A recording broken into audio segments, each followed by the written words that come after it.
has the opportunity to make the play, but he's just totally blocked out of the play. He doesn't get contact till he's 40 yards downfield. So the Bears with their second possession, they got one first down before being forced to kick. Will start from the 26. Orton, and the pass caught by Justin Gage, and Gage fighting his way for the first down. He's got a lot of size. Ike Taylor brings him down, a gain of 11. Keep in mind that Roberto Garza is starting at right guard for Chicago. Terrence Metcalf came down with a bruised shoulder. So that's an injury on the offense for the Bears. And as you mentioned, with Mike Brown out of action, as well as Chris Harris, first two starters for injuries out for the Bears this year defensively. We're going to see that because we showed you Todd Johnston playing Mike Brown's position, but both of those safeties out of the lineup today's game. And the pitch goes to Thomas Jones. Jones with his best run by far, and he gets into Steeler territory and is pushed out of bounds at the 44 by Larry Foote. So 20 more yards for the Bears. Good patience by Thomas Jones. If you're running back in the NFL, you got to let your guys get out there and get their blocks. Everybody pulls around. You see right there, he's going to let this thing develop and clean up a little bit.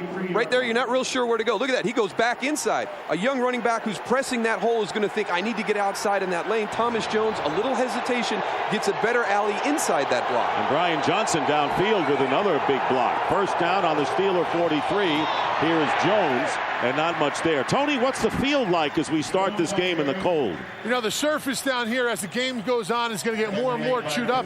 They put some green kind of absorbent thing to put on the field to try and absorb some of the water, but it's going to get worse and worse as the day goes on, and the offensive and defensive linemen are going to have a little bit of problems getting some footing down here, guys. All right, 1 yard gain that time by Jones. It'll be second down and 9 on the Steeler 42.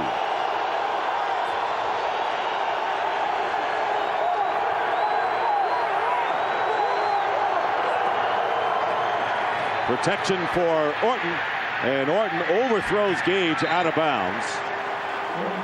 And that will bring up third down and 9. This is the first meeting of these traditional NFL foes in 7 years.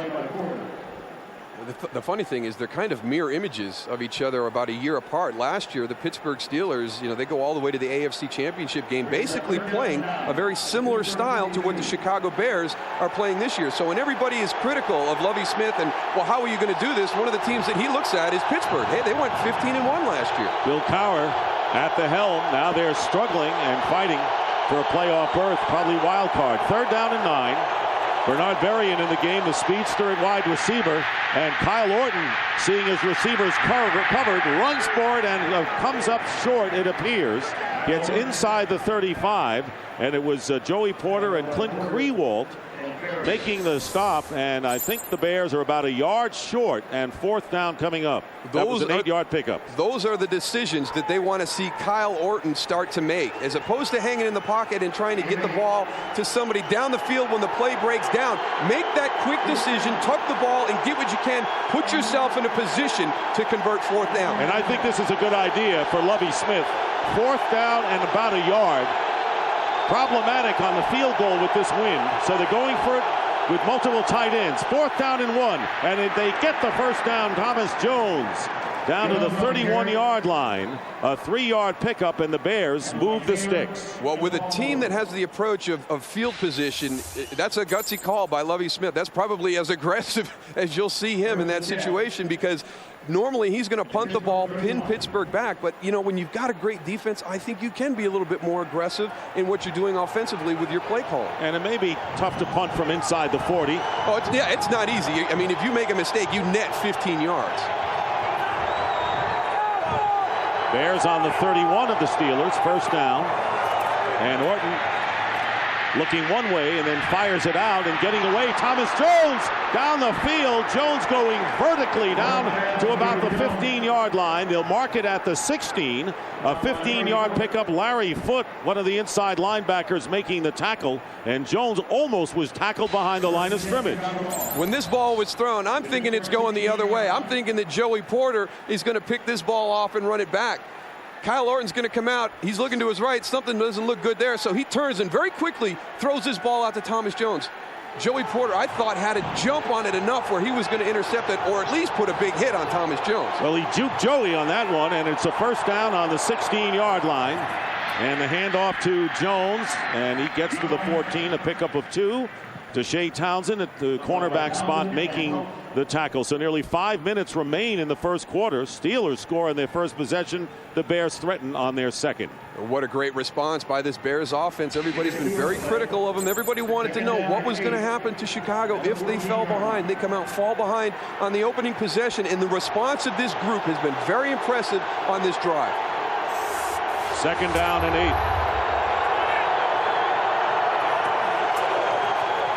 And here is Orton. Plenty of time.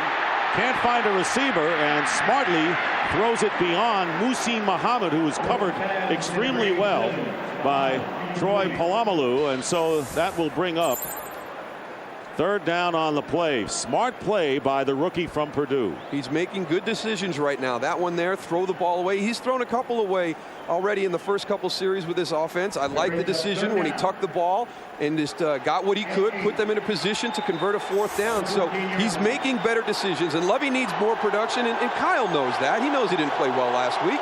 The offensive line also for the Chicago Bears doing a great job of picking up a lot of stunts. The Steelers are throwing at him up on the line of scrimmage, running crosses with the tight ends and the tackles. They don't play the 34 much, Tony, that's for sure. Third down, and the pass is caught inside the 5 by Muhammad, and it'll be first and goal for Chicago. So Muhsin Muhammad, who was shut out last week for the first time in 3 years with a big 12-yard gain. Here comes all your pressure. They're going to slide their protection that way. Kyle Orton is turning his back. He's got faith in his offensive line to pick that blitz up. They're bringing an overload to that side. He focuses in on Muhsin Muhammad and delivers the ball into a tight window also.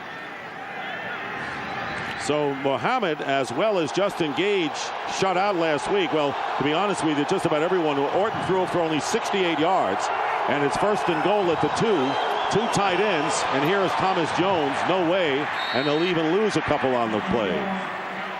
Clark Hagan's right in there. They'll call it a 1-yard loss, bringing up second and goal. You know, the Steelers are playing for that inside run right now, putting all their guys on a line of scrimmage.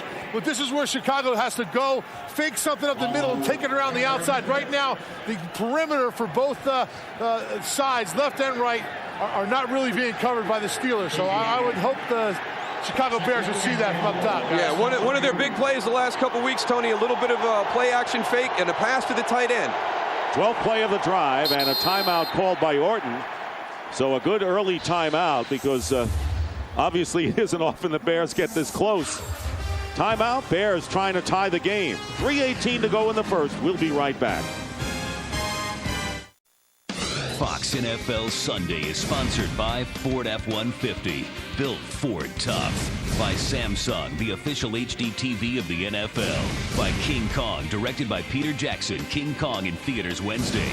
And by State Farm. Great service, great rates. That's why 40 million drivers trust State Farm.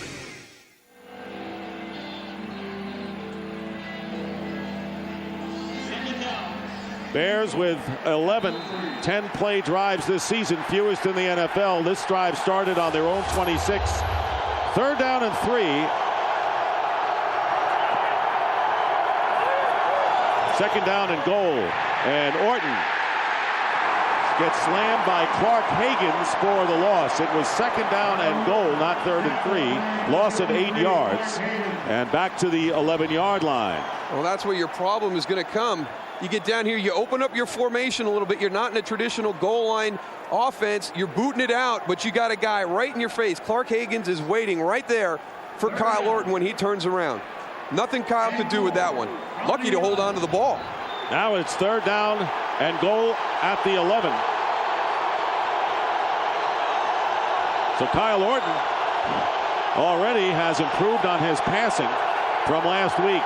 But the Bears looking to get a touchdown, and there's a pump fake by Orton, and the pass overthrown to the tight end Desmond Clark, and the Steelers hold on third down, and Lovie Smith will send his field goal team in. Kind of deflating for that Chicago offense. They were very efficient all the way down the field. They get down inside the 5. They have that critical breakdown where they get the sack, kind of puts them behind the chains, and what looked like a great response to Pittsburgh's opening drive and getting a touchdown. Chicago now going to have to try and settle for 3. 29-yard attempt, Darryl, and Robbie Gould, who was 4 of 5 last week, has hit 9 of his last 10, and the kick is good, and the Bears get on the board. But you're right, tempered somewhat, but the fact that this offense had such an impressive drive, they'll take the 3, trailing the Steelers 7-3.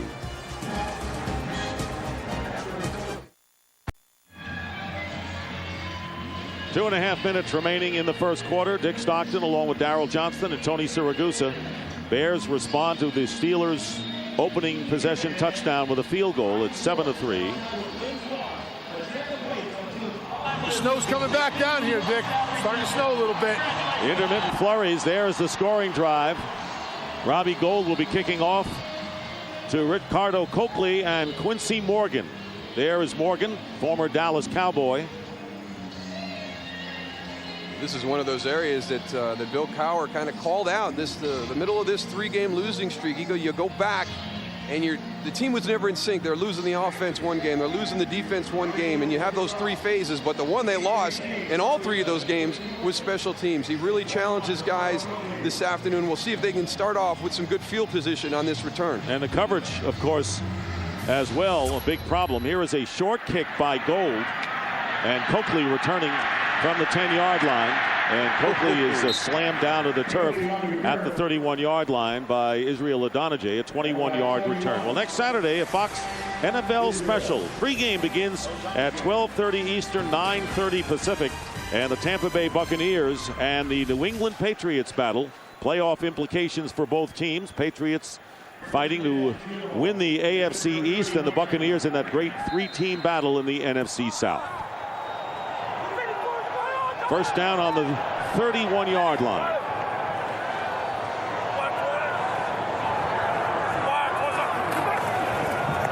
Play action, and Roethlisberger rolling out, and his pass is incomplete. We talked about the Bears and the Steelers and their tradition.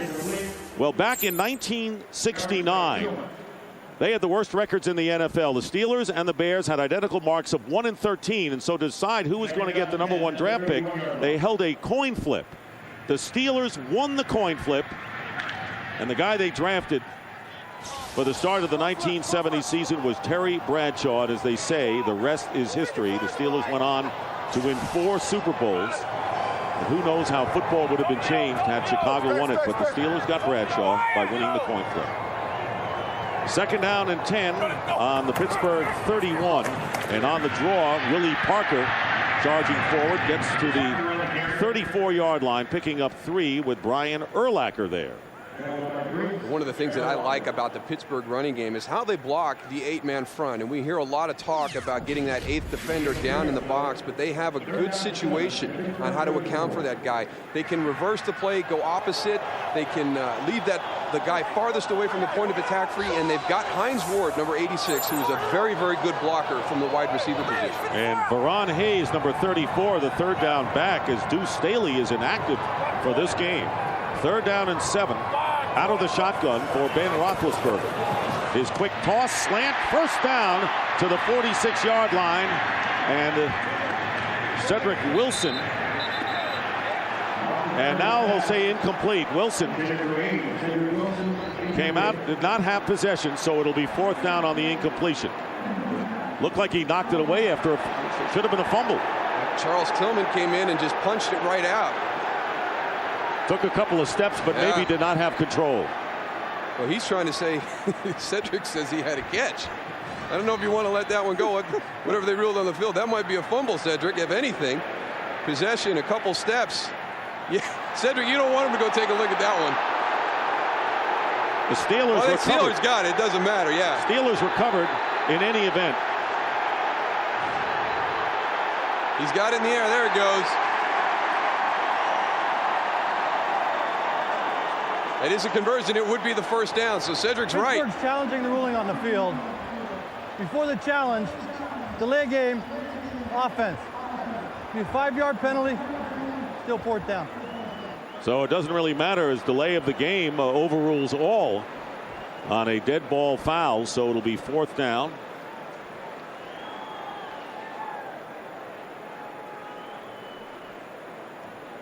Bill Vinovich, referee. Challenging the ruling on the field of an incomplete pass. The big question is the delay of game on the previous play before the catch fumble that was recovered, or is the delay of game on that play right there as they're trying to decide whether they're going to challenge. So we got to get that cleaned up right now as we go to break. If the delay of the game happened before that last play, that would make it all dead. But they're going to look. Now the delay of the game call happened as Bill Cowher was looking up on the jumbo screen to see whether he would challenge this ball. I think it's a good challenge. It is definitely a catch fumble. So, and then the Steelers recover it. So that gives them the 1st down. Now, as they're waiting to figure out whether to challenge this or not, they get a delay of game. So what should happen is it should come out, they should reverse the play, catch fumble, 1st down Pittsburgh, but because of the delay of game, it'll be 1st and 15. Heath Miller, the tight end, made the recovery. So the delay of the game, and Cowher said, I'll take a delay of the game anytime to make sure that it's a good challenge for me, and I'll take the 5 yards after the fact. So it would be a 1st down if he wins that challenge, and then they'll mark it back 5 yards. Especially in that situation, it's going to be 4th down. You're going to be punting the ball away. That's one of those critical situations where you give your offense another series of downs for more opportunities. So good job, Cedric Wilson. You were right to get over there and alert him that you thought you had a catch. After reviewing the play, the receiver had clear possession of the ball with 2 feet down, ruling on the field a completed catch. Pittsburgh is not charged a timeout. However, it'll be 1st and 15 after the delay of game penalty. So Bill Cowher with a smart move, and Lovie Smith getting the explanation from the official. So the call was reversed, and the Steelers will have a 1st down and 15. Key was that the 46-yard line. We'll back it up to the 41. Key was that the delay of the game was not on the play in which they had the play in question, but the ensuing play. They'll mark it at the 41. Not a great start for the Chicago defense today. A lot of things going against them. And, you really look back. Go back to Tampa Bay, back to Green Bay last week. They gave up their most yards last week, and that was with Chris Harris and Mike Brown back there in the secondary. So they've got to shore this. They've got to shore this defense up right now. Pittsburgh's very, very efficiently moving the ball. Back in the house. Now, the Steelers are always known for doing gadget plays and misdirection plays. And the Chicago Bears, after watching them last week, that's one of the things that they struggle with. They're so focused in on what's going on the field that they have to be alert that there's going to be reverses, there's going to be screens, there's going to be draws. They have to react to them and run to the ball, guys. And Tony, they're such an aggressive defense that the screen pass is a great play. And a reverse, a fake reverse, is good to run against the Bears, who coming into the game had allowed only 11 touchdowns in 12 games. And now it's 12 touchdowns in the 13th game. 1st down and 15. Ben Roethlisberger, sensational rookie year last season. And on the pitch and on the end around Antoine Randall L. But the Bears are there to stuff it down. And Brian Urlacher with great pursuit limits Randall L. to a gain of only 3. And right now, let's check in with James Brown for a game break. Big Vikings are 5-0 with Brad Johnston at the helm. Little toss back there to Corn Robinson, the Seattle cast-off. His first rushing touchdown, 13 yards. A pay dirt, 7-0 Vikings in the second. Cadillac Williams, deep man in the eye. 14 yards through the big hole. 7-0 Bucks in that one. Back to Nick Stockton. All right, JB, thank you. Several big encounters today. 2nd down and 12. Steelers on the 44, and on the draw play, Willie Parker. And Parker gets stopped at the 45-yard line after a gain of 1 by Lance Briggs and Hunter Hillenmeyer. Hillenmeyer, who came out of last week's game with a broken right thumb, playing with that problem today. One thing you can't do against this defense as a running back is stop your feet and try and make a cutback all the way across. I mean, Tony mentioned it with the gadget plays. Tremendous pursuit by this defense. So once you stop your feet and try and move, you're going to find yourself in a lot of trouble. And the final seconds being ticked off on a fast-moving first quarter. And that will be the end of the first quarter here in Pittsburgh with the score. The Steelers 7 and the Bears 3. Fox NFL Sunday will continue after these messages.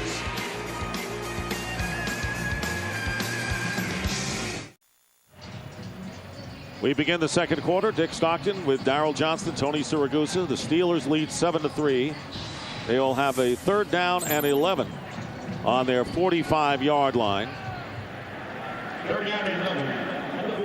Ben Roethlisberger has thrown only 1 incompletion. Steelers have converted both of their 3rd down tries thus far.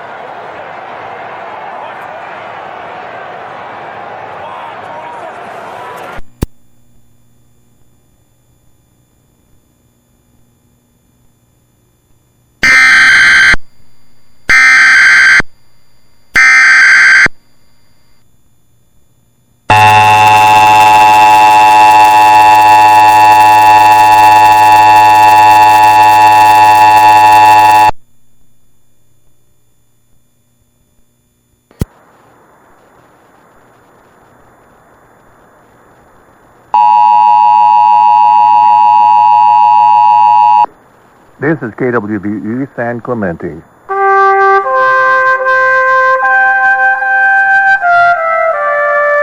This year, many of our loved ones, our servicemen and women, are away serving our country abroad. This Christmas, let's show our support with more than just decals on our cars. And here is Wade. Ball floating. Wade at the 16-yard line. Runs into his own blocker and gets driven back, and they'll call the forward progress at the 19-yard line. That was a 39-yard punt that time.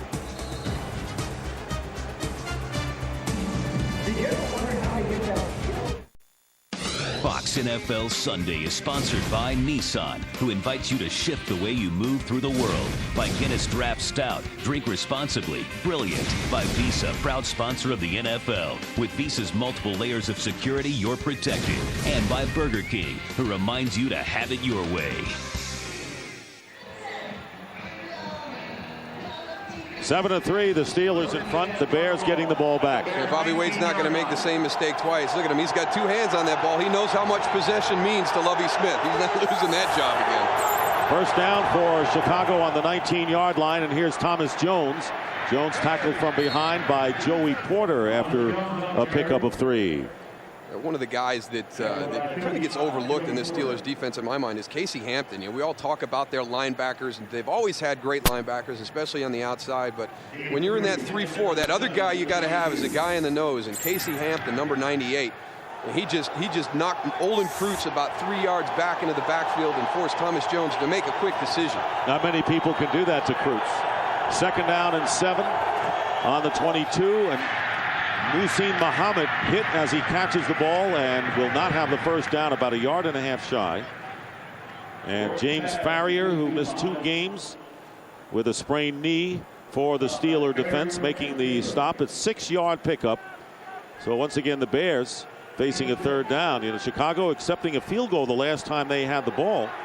Their longest scoring drive in their last 3 games for a touchdown has been only 8 yards. They would have smashed that one, but they did not get the TD. Well, you go 10 yards and you smash that one. Right. 3rd down and 1. And here's Jones. Close. And they may need a measurement. We'll see where they made the hit. Larry Foote all over Jones. A couple things right there by Thomas Jones. Leaving your feet and turning your back. You lose all your momentum, and you're at the mercy of what your blockers did for you. And Pittsburgh may have forced him into that decision, but you want to at least do one or the other. If you've got your back turned, you want to at least have your feet on the ground and be able to push the pile. And if you leave your feet, you want to get up high enough and elevate and turn that shoulder. You can see right there, he's not getting up high enough. He gets spun around, and now all your momentum is lost. You're just at the mercy of the spot by the officials. And I don't know if the Bears think they have a first down, Moose, but I see Brad Maynard is out there exercising his right leg on the sideline, practically on the field. And I think they're a little short.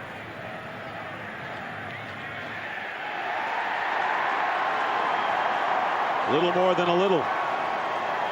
So 4th down, and the Bears will have to kick. So Maynard coming on And Antoine Randall L. going back deep for the Steelers. Important for Brad Maynard right now to get a good kick, the coverage team to get down there, because this field position battle is starting to change into the Pittsburgh Steelers' favor. That's one of the key components to the Chicago Bears. They don't like to be on a long field, and Philadelphia put them in that position with their offense doing well and their punt coverage team doing a good job. And they also like to get a few first downs to give the defense a chance to rest a bit. They couldn't on that occasion. So on fourth down, Maynard with the good high kick. Randall L. at the 26. Trying to get loose. Flag is down. And Randall L. still on his feet. And finally gets hooked out of bounds at about the 45-yard line by Justin Gage, the wide receiver, playing special teams today. It was a 46-yard punt. Randall L. returned at 19, and then there's a flag.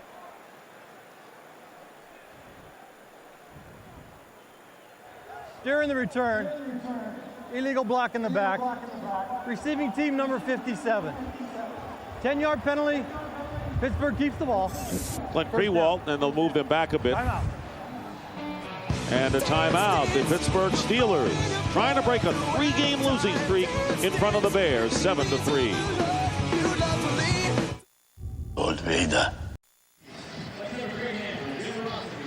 Now everybody wonders who this man is with the orange sleeves right here. This is probably the most important guy on the field for when you're a little bit heavy or overweight guy on defense. He's going to tell you whether we're going to commercial after break. So everybody would always look at him from both teams to see if he had his arms crossed, because you knew you only had to walk out to the hole. You didn't have to run. Very important man on the field there, guys.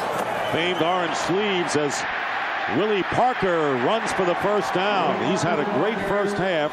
Hillenmeyer on the tackle after Parker picks up 11 yards. And people, I guess, at home always want to know, how does it work? When do you go to commercial? Who communicates that? Well, it's the orange sleeves guy, and I didn't know until Tony told us that the players long for the orange sleeves to signal for the first timeout. When he had them hands crossed, man, it was a pleasure. A little smile on all the heavy guys' faces. First down at the 38-yard line.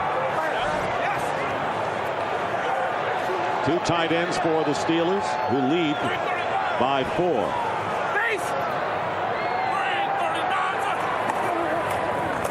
Parker again. And Parker getting to the 40-yard line, picking up 2 more. Ian Scott. I think one of the things we're seeing right now that's very uncharacteristic of this Chicago defense, and it's actually carried into their special teams also, are missed tackles. I had a chance to see them a couple times this year, and this is the poorest I've seen them start a game with their tackling. A lot of these longer plays by the Steelers are because somewhere along the way, early in that play, Chicago has missed a tackle. Second down and 8 on the 40 of Pittsburgh.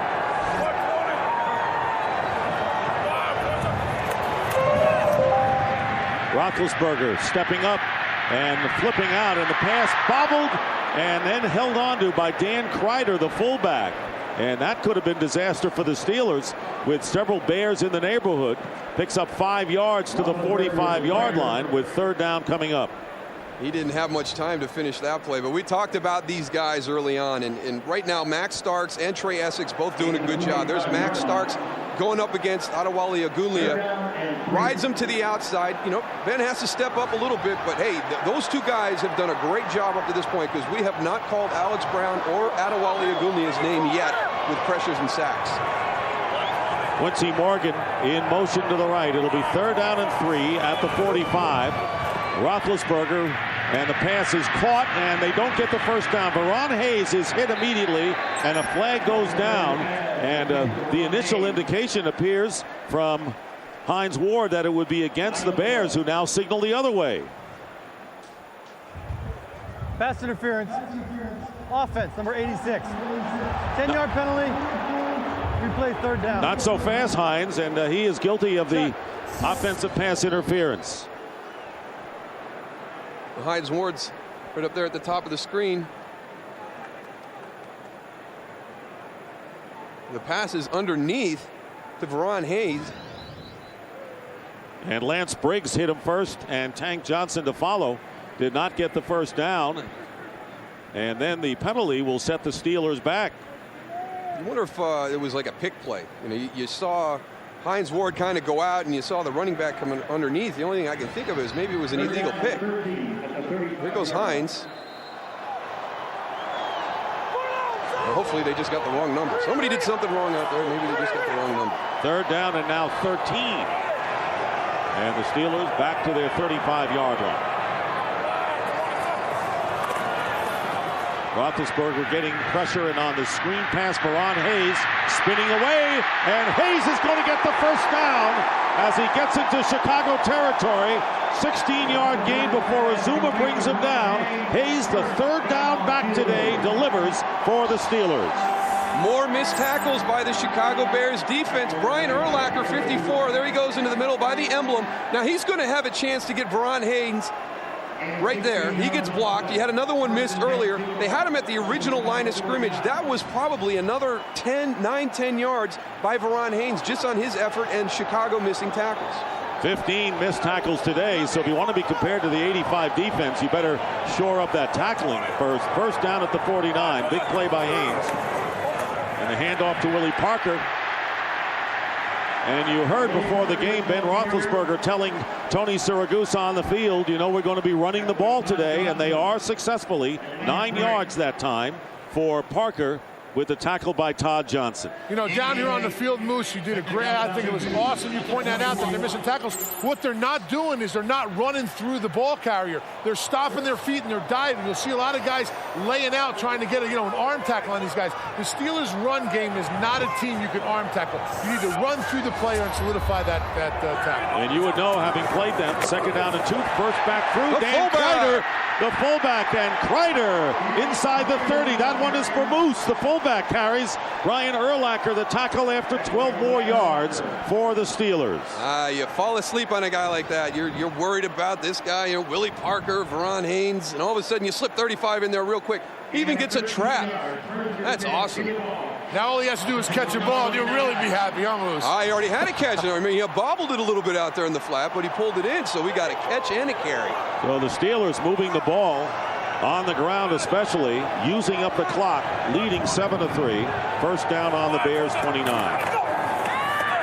Play action, and the pass flag down is caught by Cedric Wilson, and Wilson is down at the 12-yard line, but there are 2 penalty markers down. 17-yard gain, and the initial call you see is a holding penalty. Prior to the pass, holding. Defense number 43. Penalties declined. Resolve the play. First down. They declined Mike Green's hold, and now the Steelers threatening big time with a first down outside the 10. Steelers just having their way. They seem to be one step ahead. That play by Dan Kreider previously, that quick little trap inside, that's going to be a play, I guarantee, that Pittsburgh put in specifically against the Chicago Bears defense because they're penetrators up front. First down and 10 on the 12.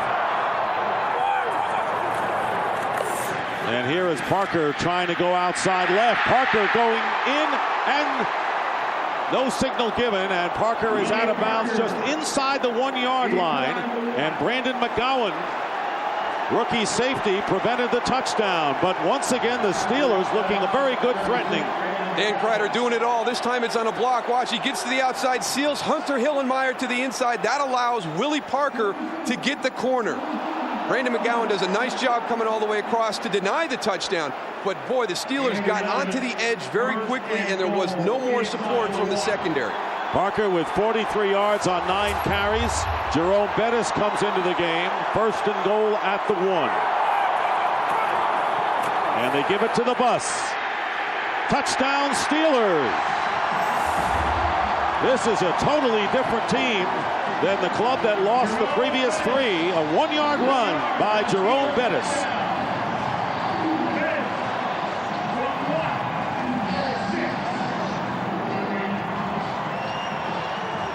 Fourth touchdown on the ground for Bettis, the 33-year-old veteran. And the Steelers lead now 13-3. Chicago's going to get a taste of their own medicine right now. They get up 14-3 right now. You know that Pittsburgh offense is going to come out. They're going to start pounding the ball, taking time off the clock. Jeff Reed for the extra point.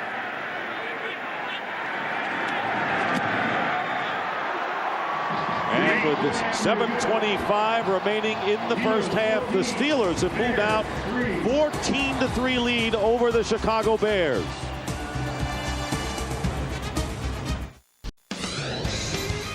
Fox NFL Sunday is sponsored by UPS. What can Brown do for you?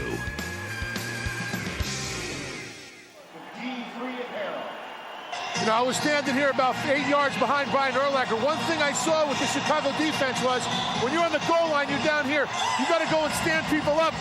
But right there, Green, number 43, has to get involved in this. The play does not stop until the whistle's blown.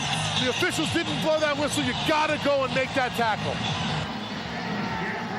9 plays, 73 yards. So the Steelers against that Bear defense have gone 66 yards and 73 yards for their 2 touchdowns. And by giving up 14, that's the most points the Bears have given up in the last 5 games.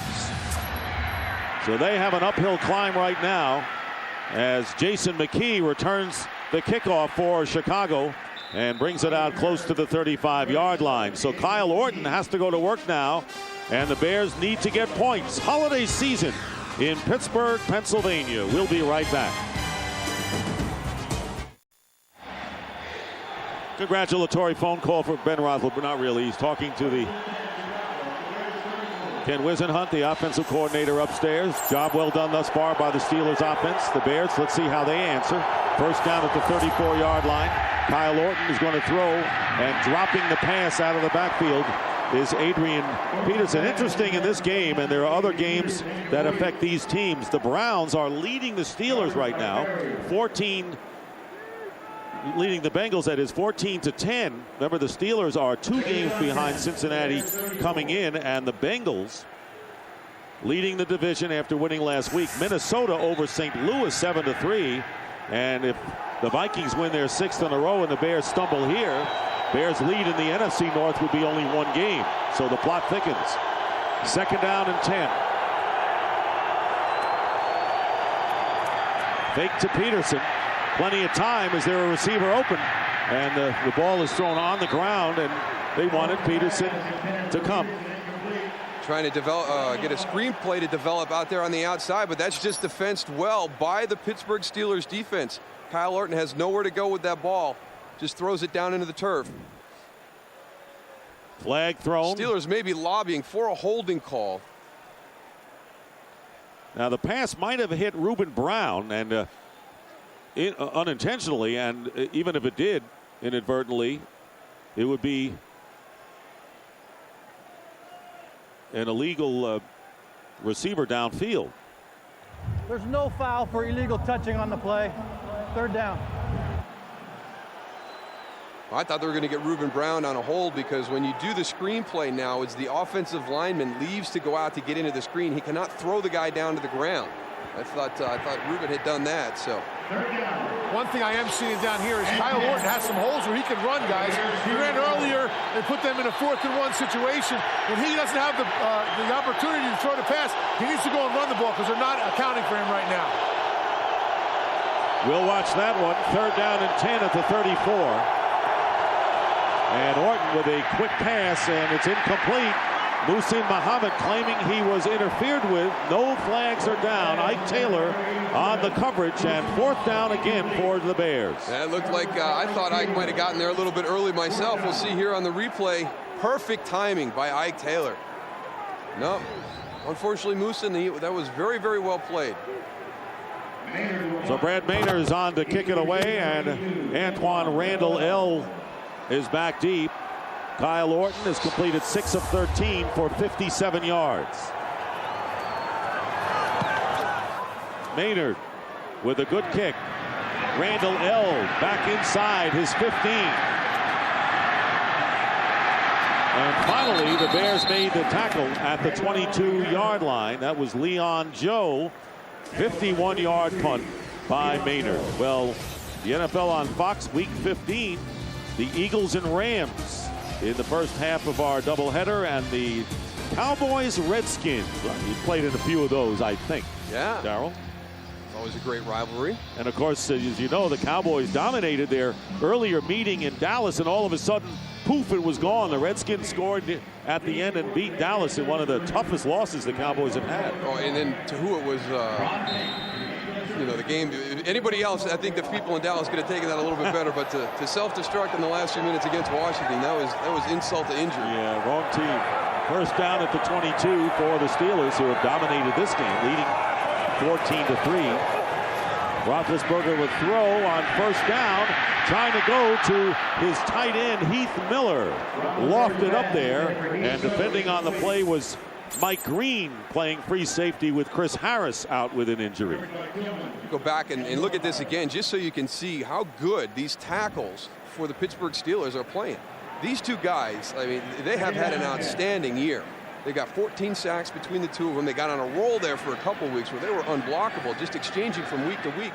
Now, Pittsburgh's helping them out. They're doing a good job. They're getting it back over there to Chip. They're putting a tight end. But sometimes these guys are on their own out on that island, and they have played well this afternoon. Well, the left tackle, rookie Trey Essex, only his third start at left tackle. Max Starts, who's 6'8", the right side. That was supposed to be vulnerable time for Pittsburgh. Meanwhile, the pass caught 8 yards to Hines Ward.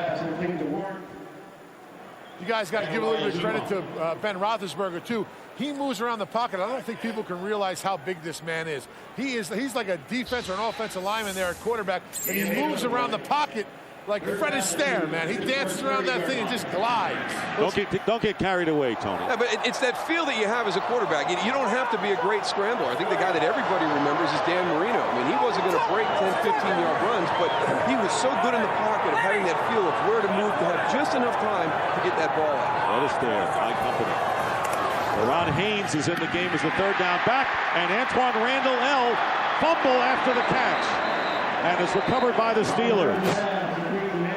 Everything is going against the Chicago Bears. The things that have gone their way all season are going the other way today. There's been 2 balls on the ground, and Pittsburgh has recovered both of those fumbles. They're missing tackles. I mean, just things that you haven't seen them do or plays that they've been able to make this season in the past are not going their way today. An alert play by Cedric Wilson, who recovered the fumble. So a 14-yard play.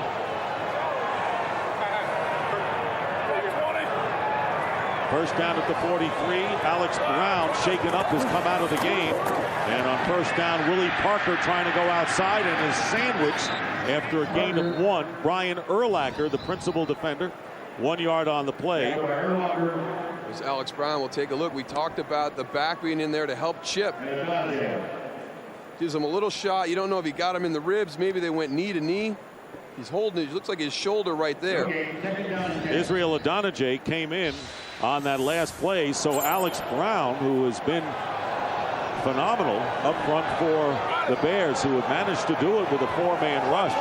Today's a different story, however. They've not gotten close to Roethlisberger. Hand off to Willie Parker. Goes up the middle and tackled at the 48-yard line. A gain of 5 by Adonijah with help from Lance Briggs. They just seem completely out of sync defensively. They're on different levels on that play. They're bringing the blitz, but they're not getting upfield. When Chicago is in a good rhythm and they're playing well defensively, as they move to play this style of defense where every guy takes a gap, it's very well coordinated. Right now, it doesn't seem to be as coordinated as it has been in the past. And Ian Scott limping off the field. Looks like the Bears are the team getting beaten up, including their defensive unit. Tank Johnson has replaced him.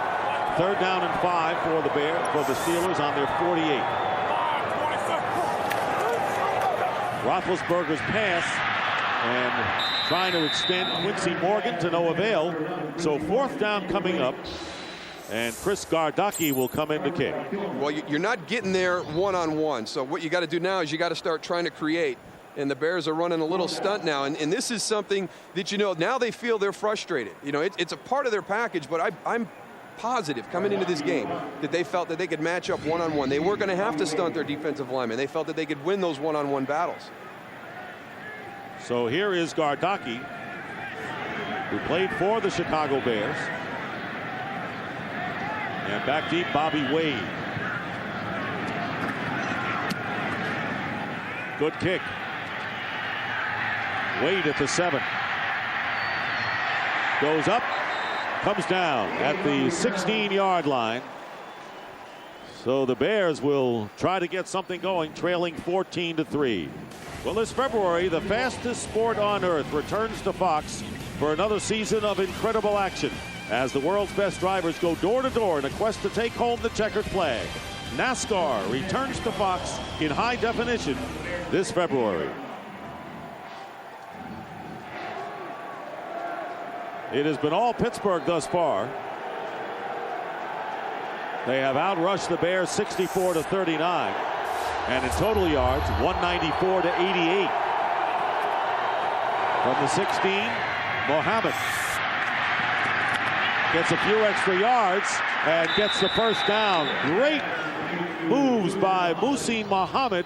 15 yards for the first. And somebody on this offense has got to step up and make a play like this. It's a simple hitch on the outside, but it's the effort by Muhsin Muhammad after the play that should get this group fired up a little bit. They're kind of waddling around out there. They've always relied on their defense to come out and make that type of play. Well, guess what? I don't think it's going to happen today. So somebody in the offensive group is going to have to step up and make a big play. You're absolutely right, Moose. One thing I did notice on that last play with Muhsin Muhammad, nobody was down there making blocks downfield for him to get a bigger chunk of yardage out of it. Going underneath to Thomas Jones, who was hit at the 36-yard line by Larry Foote after a pickup of 4 yards. There you see the Bears' first 4 possessions. They had a first down on their first possession, then had to kick. They got the field goal after they had a first and goal. Remember, they went for it on 4th down and 1 on the Steeler 34. They made the first down, but the last 2 possessions, they have come up empty. 2nd down and 6. Bernard Berrien at the top of your picture. Haven't gone to Berrien yet. Orton looking his way, and the pass, and it's knocked down. Nearly intercepted. Deshae Townsend defending against Berrien, and that will bring up 3rd down. He's going to come down and he's going to run an in route. Now, Deshae Townsend is sitting on this. Watch the break that he gets. 26 right there. He gets in front of Bernard Berrien to make the play on the ball. Great job. There's something during the course of the week that Deshae Townsend saw to know that he didn't have to worry about the go route down the side. He knew that in route was coming and he jumped it. Remember, Lovie Smith told us last night, he says, I know that I'm going to have Kyle Orton throw, and I think we can pass successfully against the Steeler team. Hasn't happened yet. 3rd down and 6 on the 36.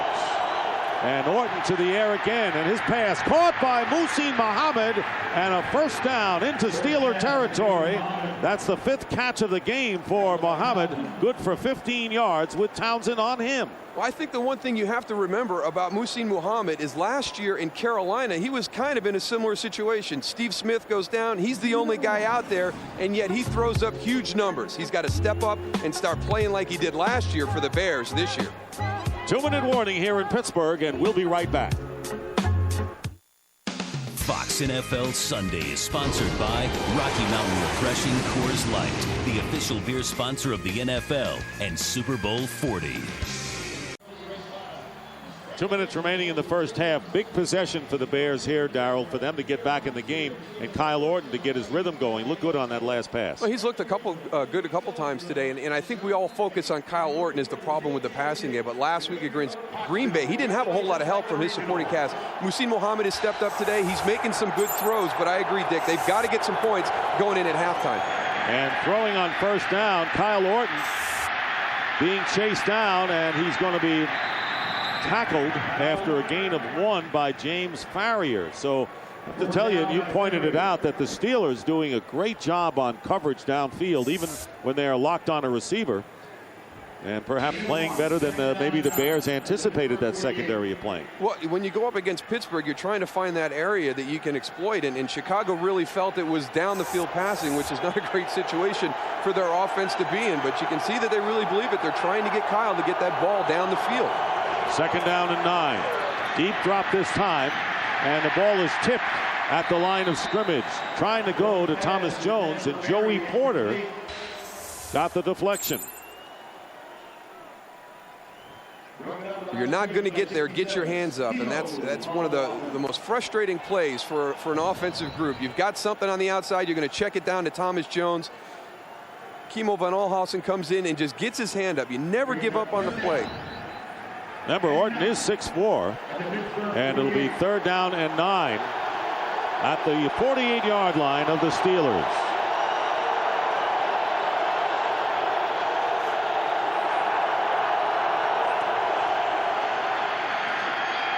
Orton's pass deflected, incomplete.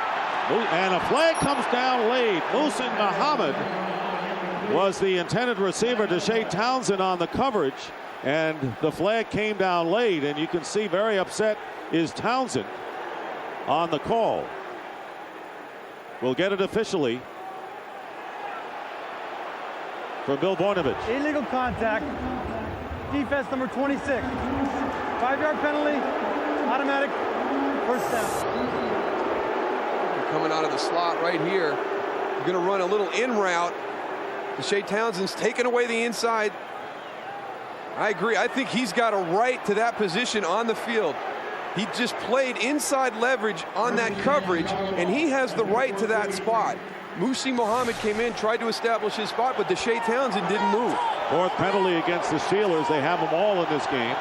And it's first down on the 43. The Bears still have 2 timeouts remaining. And here's Thomas Jones. And Jones gets bottled up after a gain of 1 by Brett Kiesel. And they spot the ball at the 42-yard line, so give Jones 2 yards on the play. He has picked up 31 yards and 9 carries thus far in the game, and has caught 2 for 19. And a timeout called by the Bears. They'll have 1 left when we return to the Steel City after these messages. Coming up on the Visa halftime report, JB, Terry, Howie, and Jimmy will have scores and highlights from around the league.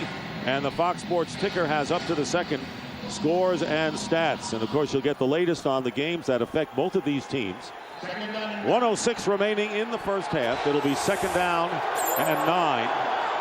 Bears on the Pittsburgh 42.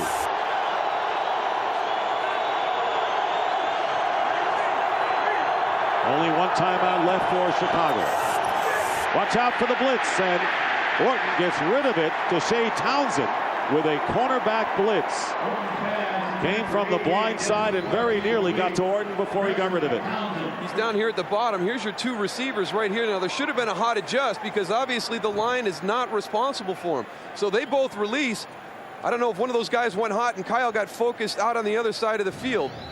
Townsend is shaken up and injured on the play. You know, guys, watching the Steeler defense down here, they have done a great job of knowing exactly what the Chicago Bears are going to run, pass-wise and run-wise. They're 1 step ahead of this Chicago offense. Brian McFadden, second-round draft pick, has replaced Deshae Townsend, and the timeout called by the Bears, so they have exhausted their supply. Third and last timeout with 1:02 on the clock.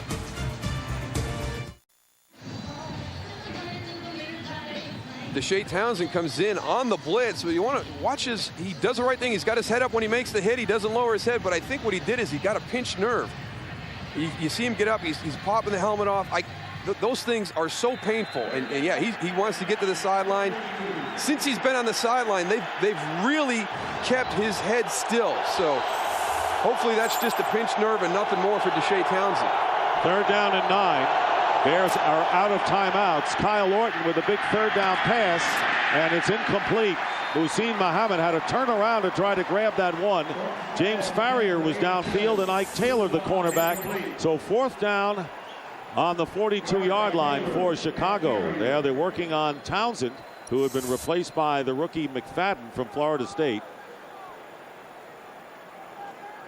And Maynard coming onto the field. Some delay for the moment as to what the Bears wanted to do. Oh, boy. Tyrone Carter. Ouch. On Bernard Berrien. I think that was more than 5 yards downfield. Yes. More like 25, 35. So here's Maynard kicking. Randall L. is back deep, but this will sail into the end zone for a touchback. And with 49 seconds remaining, the Steelers will get it back. Pittsburgh has to like where they're at right now, not only because of the 14-3 lead, but they feel comfortable in how they have moved against the staunch Bears defensive unit. And Orton, while he looks a little sharper than a week ago, certainly not getting the Bears in scoring position that often. Well, coming up again on the Visa halftime report, want to remind you that JB, Terry, Howie, and Jimmy will have all the scores and highlights. Yeah, I mean, You make a great point, Nick. It's not so much that they're up 11 at this point against Chicago.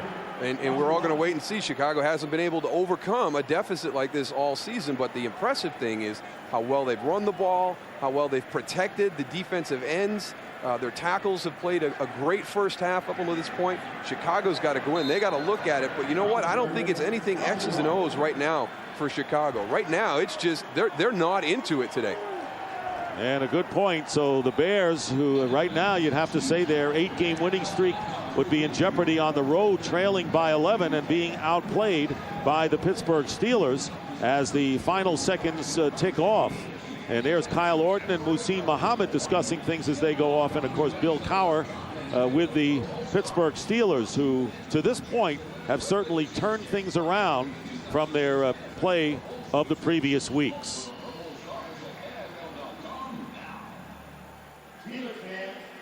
Steelers coming in 2 games behind the Bengals. That was a really rough loss last week at home. They had won the previous matchup, and the Bears leading in the NFC North. Roethlisberger with a pass to Hines Ward for the first touchdown. Jerome Bettis with a 1-yard run. Gold with the only points for Chicago. That's the end of the first half. Steelers lead the Bears 14-3. Fox NFL Sunday continues with the Visa halftime report after these messages and a word from your local Fox station. The Visa halftime report is sponsored by Visa. With Visa, you're protected. All right, for those of you watching Chicago, Pittsburgh, St. Louis, and Minnesota, the Bears have allowed the most points in the first half this season against that team, and who's that? Jerome Bettis. We did a nice feature on, at least Jay Glazer did on our pregame show. Very nice. All right, Steelers opening drive, a little screen pass out to Willie Parker. He takes it 45 yards. Great blocking downfield. The Bears had yet to give up a opening drive touchdown all year. Another fake run, reverse, screen to the wide receiver. There it is, Hines Ward. Great effort by Ward. 14-yard touchdown, 7-0. Then Bettis from 1 yard out. Another touchdown. Steelers awfully impressive in the first half. Score 14-3. Steelers over the visiting Chicago Bears. All right, Vikings owner Ziggy Whip. How you doing there, owner? Man, it must be nice to be rich. I got a cash flow problem. Corey Robinson, a little reverse, 13-yard touchdown run. His first run for a touchdown on the season. Minnesota up 7-0. Jimmy's fishing partner will like that one. Go ahead. Second quarter, Corey Robinson. Not only can he go deep and catch passes deep, he's excellent on kickoff returns, as you see right here. This 61-yarder leads to a Viking field goal. Good effort by Corey Robinson. It is 10-3 Vikings over the Rams. 13-6 now is your halftime score. Tampa Bay at Carolina. John Gruden remembers that 9th week of the season in which his Buccaneers got beat 34-14 by Carolina. Watches Cadillac Williams go off tackle for a 14-yard touchdown. Bucks up 7-0 early. Then Smith, top right of his screen, goes up. Gets nailed, smoked here by Will Allen. A legal hit. He is able to walk off the field 10-0. Tampa Bay right now, Jimmy, Howie, and JB, and what could be by some standards a shocker. Colts can clinch the top seed and home field advantage with a win there for their head. New England, Jimmy says they're dangerous. Look out. Watch them in the postseason. Up 14-0. The Bengals can clinch the AFC North with a win and a loss by the Steelers, although the Steelers are winning right now. Jets looking to win consecutive regular season contests against the Raiders for the first time in 40 years. Texans, David Carr sacked 5 times already. He was sacked 7 times in the first meeting between these squads. Chicago and Pittsburgh. Yeah, Pittsburgh, 192 yards against that great Chicago defense. Half of that coming on screen passes. You know, in order to run a screen, fans say, throw the screen, throw the screen. You can't run the screen if you have the big road graders in the offensive line. You got to have an athletic group that can get out in space, you know, and be able to block people in the open areas. Pittsburgh's got a very athletic offensive line. That's why they can run the screen passes. You know, the resurgence of Minnesota goes a little bit beyond Brad Johnson and Bennett and that defense. Corey Robinson, extraordinary talent that you don't really know about, who was in Seattle. Mike Holmgren at one time said he's the most talented player on our football team, including Sean Alexander. His problems off the field were well documented, has returned to Minnesota. He's a guy that's really a big part of their turnaround. This is a great talent, folks. If he can get it together, he could be one of the great wide receivers in this league. And 2 thoughts on screens real quickly. Back to the Bear-Steeler game is blitzes catch them on a screen. Right. Everybody's past you. That works well. The other thing, Jimmy, is the fact you don't see a lot of teams run screens because the offensive linemen are so big. I know in Dallas, you didn't do a lot of screens. Your team was just so big. They were so big they couldn't get out in space and block people in the open field. And so they were much better at moving somebody out rather than getting in the open field.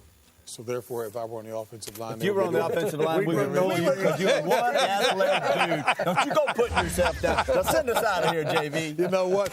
Little question and answer the next halftime, folks.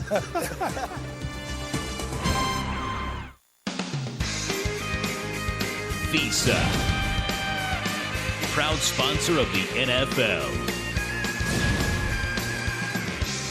14-3, and the snow gets a little heavier. Steelers will start from their own 48-yard line. Difference of 12 yards because of the penalty. Hand off to Willie Parker.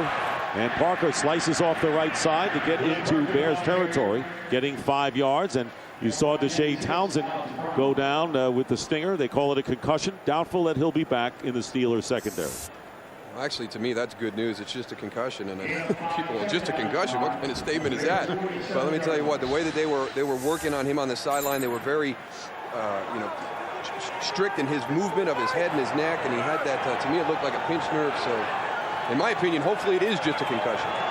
Second down and 5 on the 47-yard line of Chicago. Here's Parker again backing up, but gets the second try. First down for Parker and out of bounds at about the 40-yard line. Brian Urlacher missed him initially, and then the 6-yard gain for Parker, having a big game, averaging nearly 4.5 yards per clip, 59 yards picked up. This is what Tony was talking about in the first half. They're not running through their tackles. You're coming up, you're getting stopped. I mean, Willie Parker makes Brian Urlacher stop right in his tracks, and then he's lunging at him. I mean, how many times have we seen a replay where Brian Urlacher just runs through a ball carrier or a receiver? I mean, Willie Parker just froze him in his tracks. Leading rusher for the Steelers coming in, one of Dan Rooney's sons, named Dan Rooney. I discovered him and signed as an undrafted free agent. And here is Jerome Bettis, who is coming to the game. And Bettis testing the middle, picking up 2 yards with Alex Brown, who is back in. You saw him shaken up a bit in the first half. Charles Tillman also involved. Right now, the Bears are getting out-beared by the Pittsburgh Steelers in this style of football. They've really controlled field position. They've established the run. They've had some timely passes down the field. Their defense is playing good. They've shut down the Bears' running game. So the recipe for success that Chicago has used the last 8 weeks, they're getting a taste of it themselves right now from Pittsburgh. Bettis remains in the backfield. Parker over 100 yards total, receiving and rushing. And here is Bettis. And Jerome Bettis, tough to bring down. And close to a first down is Jerome Bettis. 6th Pro Bowl last year, had 13 touchdowns, picks up nearly 8 yards this time, and the 5th all-time rusher in NFL history. And here comes Jerome Bettis getting downhill. You see again the linebackers going over the top. Kendall Simmons rides out. Lance Briggs, Brian Urlacher's coming in, but Jerome's already 6-7 yards downfield at that point.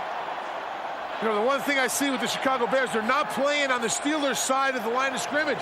They're not penetrating up front. The ends aren't really getting a good push. The linebackers are sitting like we saw earlier with Brian Urlacher. You can't play football like that against the Steelers and expect to win, guys. You got to take the game to them.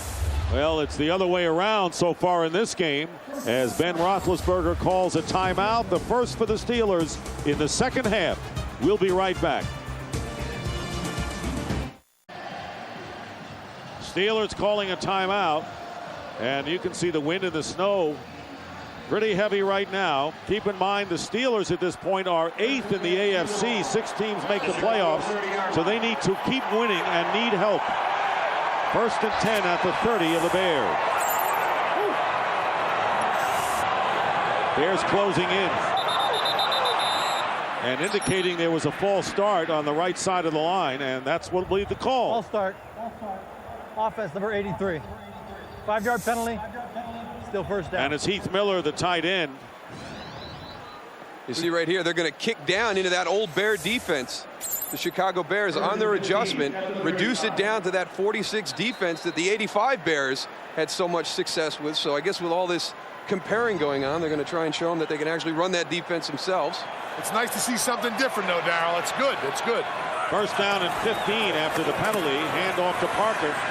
And Parker will lose a couple of yards on the play. Hunter Hillenmeyer involved, and right now for a game break, let's go out to L.A. and James Brown. Hey, Dick, Rams mathematically still in the playoff hunt. Ryan Fitzpatrick, play action, the rookie from Harvard, takes it 14 yards of pay dirt to knot it up against Minnesota at 13. 6 plays, 49 yards, all even. Back to Dick Stockton. Great that a Harvard guy does a Harvard score. Must be some of that new math if the Rams are still mathematically eligible. NFC North. Bears with a 2-game lead over the Vikings coming in. 2nd down and 16. Parker driving inside the 35-yard line, picking up 3 yards on the play. Told you the Steelers at 7-5. 2 teams ahead of them at 8-4 are the Chargers and the Chiefs. Both of those teams play late. And there you see the numbers of the leaders for the Steelers so far in this game. Pittsburgh, 3 of their last 4 games, including this one against NFC North opponents. But they have hope. 3rd down and 14. The ball is on the Chicago 34.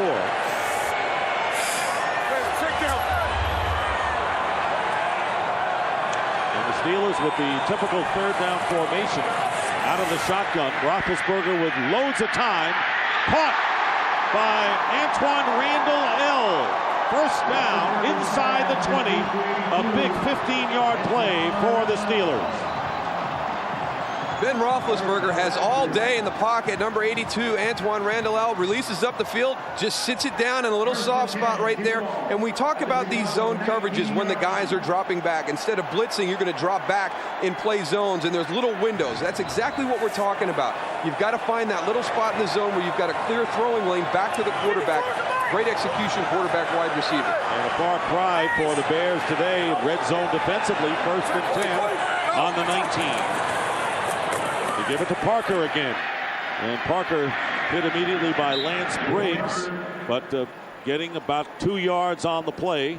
Ball control, a big factor right now. The Steelers have had it for about 3.5 to 4 minutes more than the Bears. And of course, when you have a lead, that's what you want to do.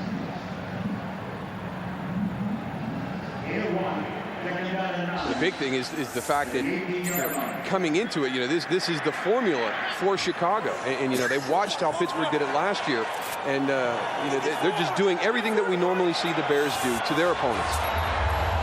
2nd down and 9. You never know the way he's played that Ben Roethlisberger has an injured thumb, and there's the shuffle pass to Willie Parker, and Parker slips. So a play that we've seen Brett Favre use throughout his career. The shovel pass to Parker. No gain on the play. See, Roethlisberger has been protected very well today. That goes back to those 2 tackles.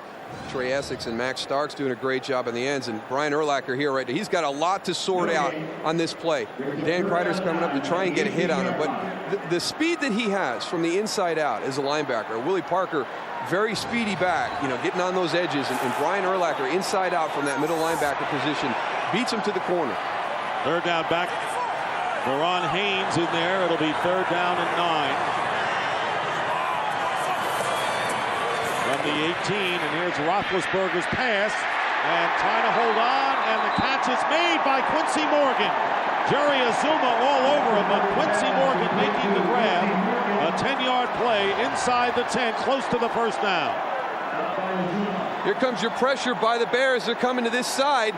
Look at number 34, Veron Haynes. You talked about him, Dick, is the 3rd down back, being in the lineup. Look at him cross the formation right there to pick up the blitzer.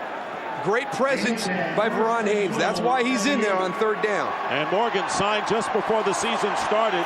He was with the Cowboys last year and with the Browns 4 years before that. 1st and goal for Pittsburgh on the 8. Here's Jerome Bettis straight ahead, getting to the 5. Todd Johnson is there.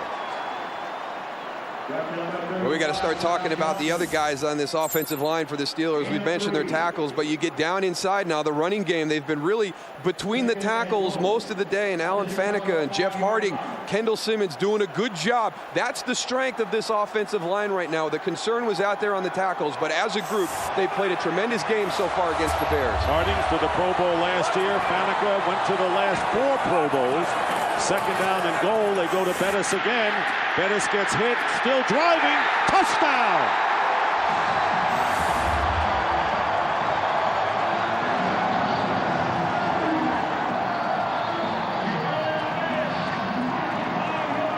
They said it could be a Jerome Bettis kind of day, and it is. His second touchdown here, 5 yards. We've talked about missed tackles, but these are just broken tackles by Jerome Bettis. Bam, bam.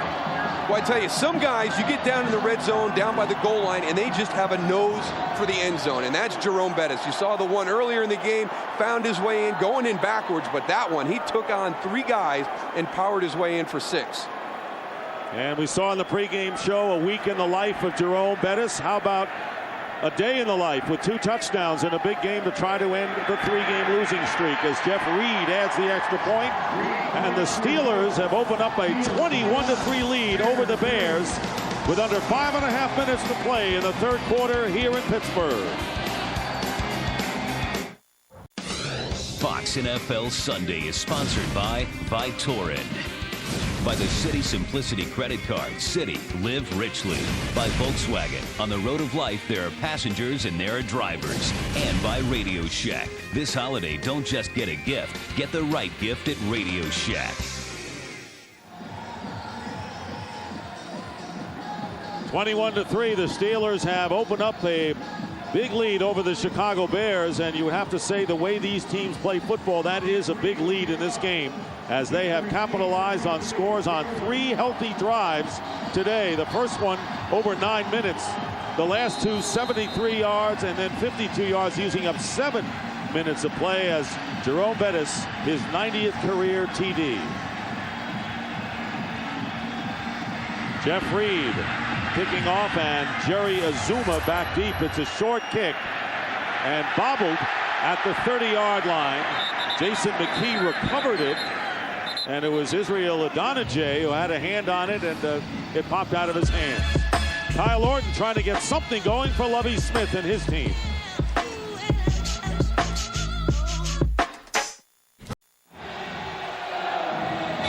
You know, this last touch, and you have Brian Urlacher and you have Mike Green right here. These 2 guys, they're both focusing on Jerome Bettis in the backfield. Now, when Jerome Bettis gets the ball, he's running straight downfield. He's not a guy that you have to worry about cutting. He comes, he just moves to the outside a little bit. Brian Urlacher has him wrapped up right there. But Todd Johnston, you saw right there, needs to come in and finish him off. The guy they're missing right now is Mike Brown. He's not in the lineup, and he would have gone. And I don't think it would have been a touchdown if he was in the lineup right there, guys. Well, I'll tell you, Ben Roethlisberger told you on the field before the game, missing Brown would be huge for Chicago, as Thomas Jones running and breaking a couple of tackles. First down, Thomas Jones, and knocking him out of bounds, Polamalu, after a huge gain. Brian McFadden had missed the block immediately, and a gain of 38 yards for Thomas Jones. Well, there's the guy we've been waiting for in this offense to make a play. It's a trap to the right side of counter. Look at the vision by Thomas Jones. Gets inside, and great balance on a very slick field today. Troy Polamalu comes over, gets him out of bounds. But we've been waiting all afternoon for somebody on this offense to step up and make a play to give these guys some confidence. Longest play from scrimmage for the Bears. First down on the Steeler 36. And here's Kyle Orton. And Orton trying to shovel it away. Pressure from Aaron Smith. Adrian Peterson was close to it. So no intentional grounding called on that play. And in case you're wondering, Kyle Orton playing his college football in the Big Ten at Purdue, used to this kind of weather. Thomas Jones, first 11 carries, got him 32, and he smashed that with that last play. Yeah, Kyle Orton's got to get used to the feel in the pocket. That ball's either got to come out, thrown away somewhere. You got to throw it on time to a guy who's there, or if not, get rid of it. You can't be holding the ball that long in this situation. And Adrian Peterson, who performed well as a backup last week, in there now and gets the pitch. Here's Adrian Peterson. And Peterson to the 33-yard line, stopped by Ike Taylor for a game break. Let's check in again with James Brown. Hey, Dick, Minnesota went ahead. Key play was Brad to Marcus Robinson. Then Michael Bennett caps that drive with that 7-yard run. Ryan Fitzpatrick has thrown a pick. Minnesota is threatening again and up 20-13. That in the third. Back to Dick Stockton. All right, JB looking for their 6th win in a row, and if the Bears don't come back in this one, the lead would be 1 for Chicago in the NFC North. Thomas Jones back in the lineup. 3rd down and 7 on the 33. Here's Orton on the swing pass. Jones can't hold on. Trying to make a one-handed grab, but could not hold it, so it's 4th down. You know, the differences between these two defense that I see right now is the Steelers are pursuing, running to the ball. The ball's been on the ground a couple times. They've recovered it back. They haven't had a turnover. And then you're not seeing that from the Chicago defense. You're seeing 1 and 2 guys not gang tackling like the Steelers are. So the advantage on defense is definitely the Steelers, and you see that on the scoreboard. A little bit of surprise going against the #1 defensive team, Tony, in the NFL. Robbie Gould has come on, and this looks like a 52-yard field goal attempt for Robbie Gould. In the snow, and it's a fake, and it's a punt, and the Steelers are ready for it. It is taken on the 5-yard line by Ike Taylor, and he brings it out to the 23. So it was a fake field goal. It was a punt by Robbie Gould, and Ike Taylor was right back there and returned it for the Steelers. Well, heads-up play. He's bailing out from this direction, going back, and this is a big play. It's probably going to go into the end zone, but it's a pooch kick down. You're trying to pin the Steelers back with field position.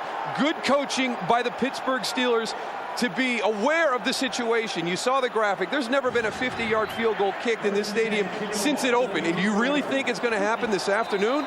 So good job by the special teams of the Pittsburgh Steelers being aware for some trickery. And Brad Maynard, the punter, made the tackle. Willie Parker back in there. And the ball is jarred loose, recovered by the Steelers. A loss of 1 on the play. Lance Briggs knocked the ball out, but the Steelers were alert. That's the 3rd time the ball's been on the ground and Chicago hasn't been able to come up with it. I mean, it's so eerie today to see all the things go against this group that we've watched play through this winning streak, and you watch them on film and the things that they do. It's not even the same group out there on the field this afternoon. And of course, during the 16-game schedule, you're going to have games like this, particularly on the road. 2nd down and 10. Jerome Bettis, who has scored 2 touchdowns, is in the tailback. Bettis getting the call, has an opening. Jerome Bettis regains his footing and will go out of bounds at the 36-yard line. 39 yards for Bettis, having a brilliant game today at the hands of the Chicago Bears. And they just went straight up the gut on this one. Chicago's in a good look. I mean, look at the guys. 1, 2, 3, 4, 5 guys right there at the point of attack. And here comes Jerome Bettis right up the middle, right through all those defenders. You know, with weather like this, guys, the advantage has to go to the team who has the running game already established, like Jerome Bettis. He's a downhill runner. He doesn't cut much, so he's not going to slip. The footing really doesn't matter. They can eat up the clock, the Steelers. The advantage goes to them with this kind of weather today. Ron Haynes. And of course, having the big lead allows the Steelers to run the ball and use up the clock and play the way you're talking about, Tony. But both of these teams are built to play in this kind of weather. I think it's great having all the snow and the wind and the cold. Not great for the Bears. It's great for you up there, Dick, but it's not great down here, man. I'm freezing.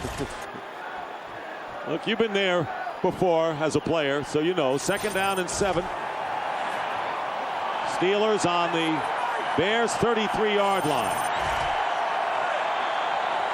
Roethlisberger has hit 12 of 18 for 160 yards and a touchdown. Hands off to Haynes. In the air, the ball is jarred loose. I'm going to bet Pittsburgh comes up with it. You're going with the odds of who has had the big advantage. You got it again. Got it again. Just one of those days. I'm glad I didn't challenge you on that one. Hey, when it's bouncing that way, it's just going to continue to bounce that way. It's just, you mentioned it, Dick. You know, you're going to have a game like this at some point, and you've got a team that's got their back to the wall with Pittsburgh. You're in their stadium. You know, things just aren't going your way today. They haven't from the opening of the game either. 3rd down and 3.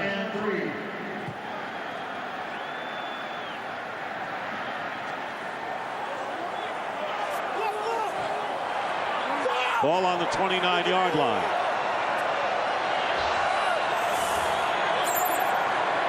Maybe. I can't tell.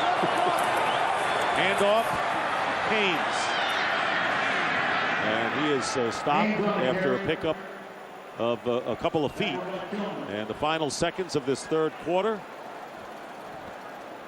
being ticked off as the Pittsburgh Steelers, with a touchdown by Jerome Bettis, a 5-yard run, giving them the 21-3 lead.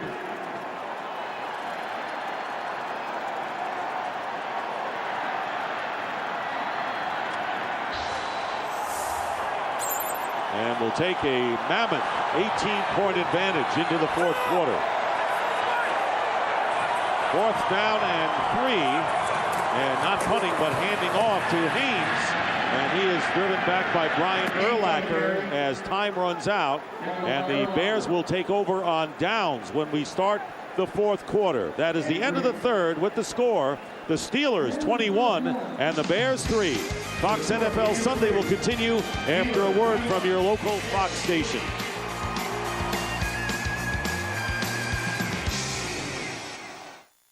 You're watching the NFL on Fox. And back here in Pittsburgh for the start of the fourth quarter, Dick Stockton along with Darryl Johnston and Tony Siragusa. The Bears trail 21-3. They are riding an 8-game winning streak, and they are in trouble with that. And the Steelers, trying to end their 3-game losing streak, have scored a touchdown in each of the first 3 quarters. Amazingly, despite the weather conditions, there have been no turnovers in the game. There have been 6 fumbles, 4 by the Steelers, and everyone has recovered their own miscues. So a first down on the 29.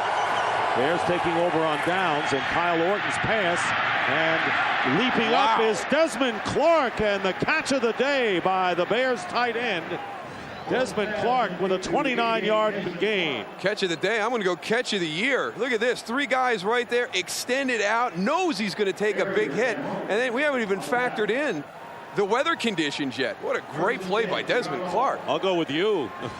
Maybe not of the year, but maybe of the month. Can we do that? I'm still going to go with you. I don't think it could be the year. First down on the 44-yard line of the Steelers, and here is Orton going deep again downfield, and this pass is caught.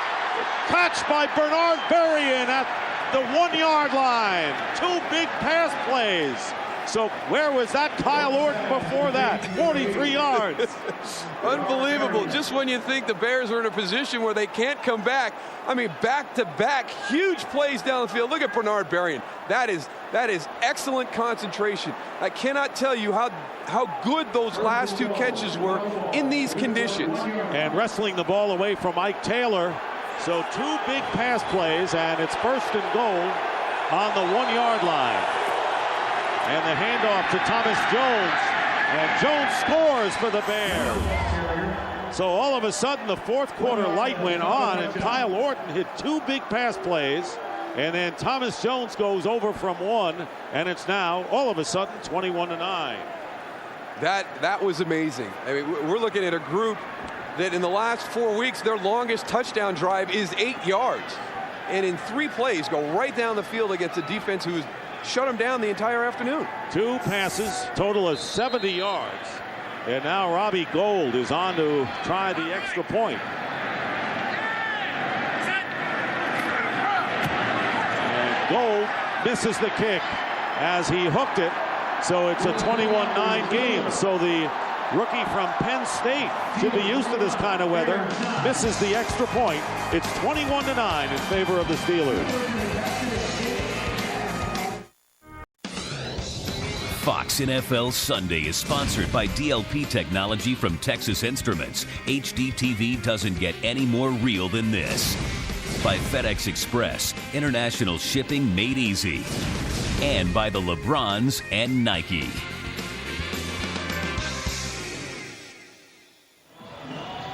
Yes, it's been Jerome Bettis' kind of game. He has gained 58 yards, 6 carries on our pregame show. The week in the life of Jerome Bettis on our pregame show on Fox battling a sore knee. That was when he was walking down the stairs. You never know it by the way he's played today. I think it's going to be more of the same this week, too. I bet you Jerome spends the whole week on the first floor of his house this week. He's not even going to go near those stairs. Meanwhile, the Bears with some hope here as Quincy Morgan returning the kickoff and gets it back in good field position, nearly out to the 40-yard line. Robbie Gould making the tackle after the 26-yard return. 21-9 as the Bears defense goes out against Mr. Roethlisberger. Still early here in this fourth quarter. Steelers in front 21-9.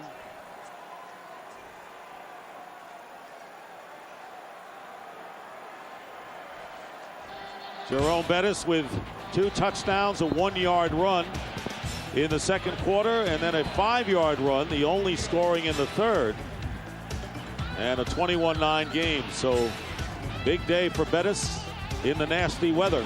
1st and 10 at the 20-yard line. Hand off to Bettis, and Bettis with a little extra effort gets about 6 yards on the play. Flag on the play, guys. Offside. Defense number 91. 5-yard penalty. Repeat first down. Tommy Harris had jumped. That's the first penalty of the game for the Bears. So if you look at the fact that they haven't turned the ball over, neither of the Steelers, and 1 penalty on Chicago, they've done that right. But they haven't been able to move the ball until that last possession. They haven't been able to stop the running game. Pittsburgh's over 140 yards right now. That has been the big determining factor. 1st down and 5 after the penalty. Bettis, the big running back, remains in the game, gets the 1st down. Very tough to bring down under any circumstances. Gets 8 yards before Urlacher corrals it. Look at all the guys for the Chicago Bears, and they're still running the ball effectively in these at this time. I mean, it's a great job by this Steelers offensive group. And you talked about the fact that they're not really afraid to run into the 8-man fronts. They've got some good philosophies when they do that, whether it's bringing Hines Ward into block or turning guys farthest away from the point of attack loose. But if Chicago brings all these guys down, they're not worried. They still feel they can run it effectively. 1st down on the 33 of the Steelers. And again, they give it to Bettis. This time hit immediately by Brandon McGowan, who came in from the safety spot. Undrafted rookie out of Maine, close to no gain on the play, and the Steelers with the lead and running the ball are extending their time of possession edge about 8 minutes at this point. So coming out of the game is Bettis. That's more reasons why I still don't think he's going to be going up those stairs this week. Then he won't have to come down. He doesn't have to come down. That's how that works. If he goes up, he might not be able to make it back down. Ron Haynes into the back, 2nd down and 11, and the screen pass to Haynes. Screen pass very effective on the first possession of the game for the Steelers. They get a 1st down here with 13 yards. Hunter Hillenmeyer downfield. Jeff Harding is your center. He's going to come out.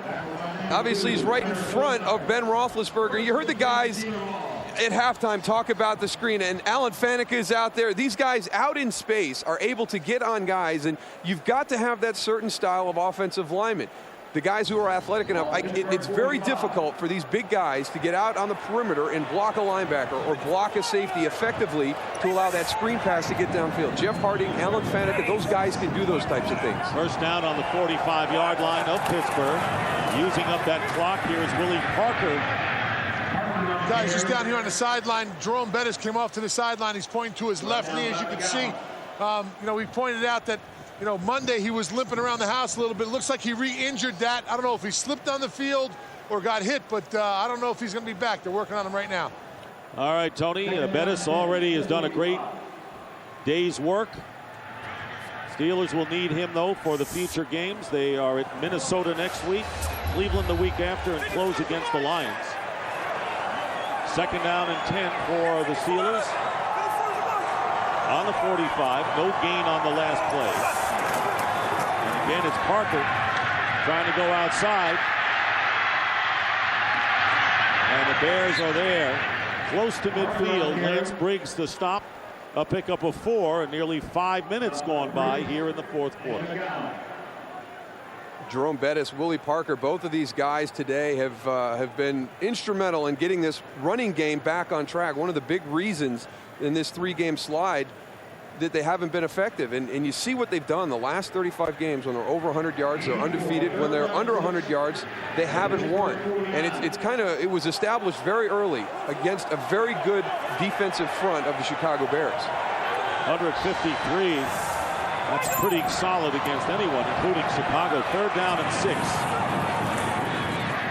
And Roethlisberger up the middle, tipped away, intended for Quincy Morgan. And covering on the play downfield was Todd Johnson. And of course, the one thing that I think would give the Bears some hope, even though they're down 21-9 in the 4th quarter, is that this is where you have turnovers, tip balls that could go to their advantage, and the other side as well. Well, they just haven't been able to come up with those this afternoon. They've had 4 opportunities with fumbles and haven't been able to come up with one. And, you can't wait on that. We'll see what happens here. The way their offense took the field last time, it was a 3-play series down the field, touchdown. So we'll see if they can even come close to matching what they did on that last drive. Yeah, well, you can't wait on it. You'll end up 9-4 if you do.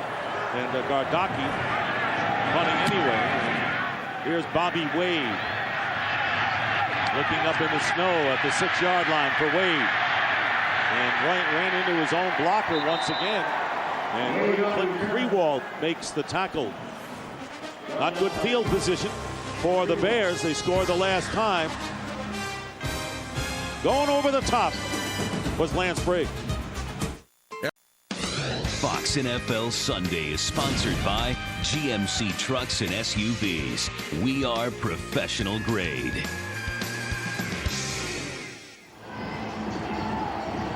Here's a recap of our game, and notice how the weather conditions have changed dramatically. It's fun out there, especially if you're winning by a score of 21-9, which the Steelers are. They can do all the dancing they want right now. Meanwhile, 1st down, and the pitch going to Thomas Jones. Jones backed up, nowhere to go, and down he goes after picking up about 2 yards. Well, Ben Roethlisberger got it started. Notice the weather changing. Hines scored with 2nd effort from 14 yards out, made it 7-0. Robbie Gould put the Bears on the scoreboard with a field goal. Then Jerome Bettis with his first of 2 touchdowns in the 2nd quarter. In the 3rd, this 5-yard run made it 21-3. And now look at the snow. Thomas Jones with a 1-yard run after Kyle Orton hit 2 big pass plays. And let's see, Darryl, if he follows suit here. 2nd and 7 on the 18-yard line. Orton looked like a different quarterback the last time. And this one sails over the head of Muhsin Muhammad as we check in with James Brown in L.A. Hey, Dick, Cadillac Williams of the Buccaneers trying his best to make certain that they snap that 5-game losing streak to Carolina. 10-yard run to pay dirt, his first multi-touchdown game as a Buccaneer and as a professional. 5th 100-yard rushing game. That is a team rookie record. 5:33 left in regulation. Back to Dick Stockton. All right, JB, so different weather conditions. A little chilly in Charlotte, snowy here. 3rd down and 7 for the Bears with 8:24 remaining in the 4th quarter. Here's Kyle Orton in trouble. Down he goes. Back at the 12-yard line as Kimo von Oelhoffen and Ike Taylor, particularly Taylor, a 7-yard loss on the sack. And that's their 3rd. It's all coming from the top again. There's your blitz coming through. Kyle Orton is he's got to realize when that play is over, and he's just got to kind of get out of there. I mean, I know it's 3rd down and you're trying to make a play, but in these conditions, with the speed of that Pittsburgh defense, you're not going to have a whole lot of success trying to scramble out the back door. Brad Maynard from inside his 5 with the kick. Randall L. already is in Chicago territory, and now he gets ground and winds up in his own area. Mike Green with the play. So the Steelers, virtually at midfield, get the ball again and leading the Bears 21-9.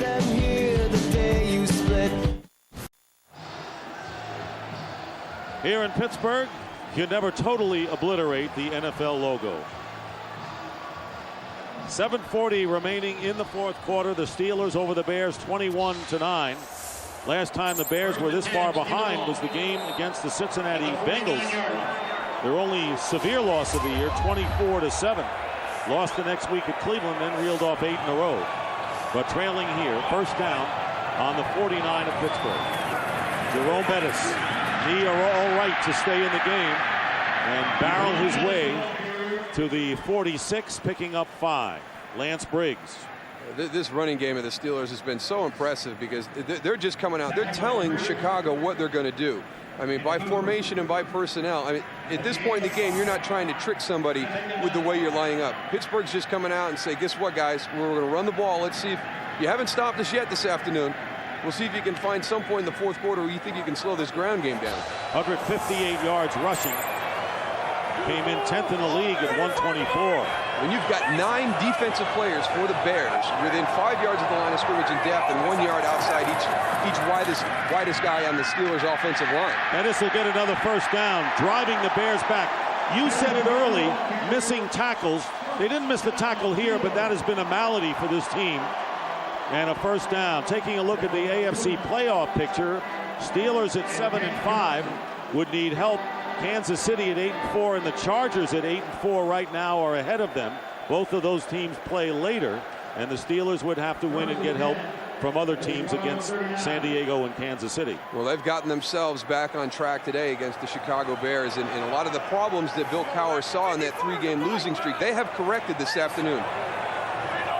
First down on the 39 of Chicago. And again, it's the bus. Healthy gain of 6. Let's look at the Steelers. As we said, they're going to be playing mostly NFC North foes.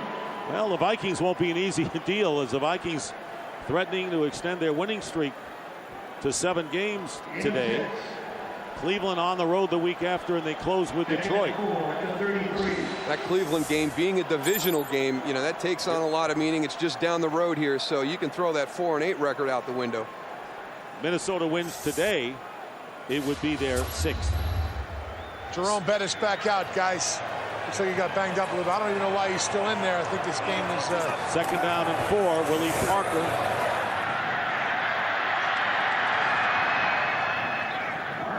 That's a good point, but I guess, Tony, he feels well enough, despite the way the knee is run, for him to be in there a couple of times. Yeah, but you have to make a coaching decision, man. He's on the sideline right now, bent over. He's not 100%. He's not, he's banged up. Now you're all of a sudden, if you keep playing him, you're jeopardizing whether he's going to play over the next 2 or 3 weeks. So there's no reason for him to be in right now.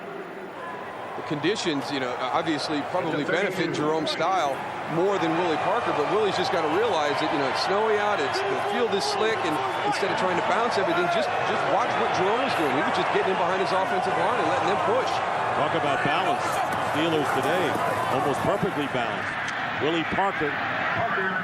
Sometimes when you don't have that girth that Jerome Bettis has, it's a little tough to bust through that line there, Bruce. Girth. It's a nice way to put it, I guess, right? Girth of a nation. Fourth down coming up. 4th down and 3 on the 32. And you see Bettis. And then he walks away. All right, I'm all ready. Send me back in.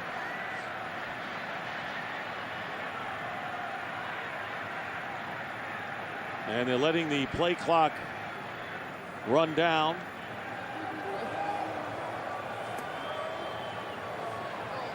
Delay of the game. Offense. 5-yard penalty. Still 4th down. So the Steelers accept 5 yards and the penalty, letting the clock run down, which now shows 3 minutes and 52 seconds. And Chris Gardocki will come on to punt.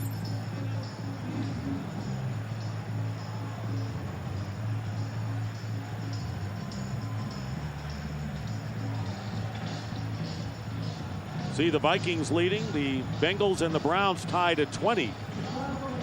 And realistically, as you see Kyle Orton getting set to come back in, the Steelers' best ticket to get into the postseason would be as a wild card, because they would be 2 games behind the Cincinnati Bengals. Always a chance. And if they were to catch up and make up 2, it would be a tiebreaker deal.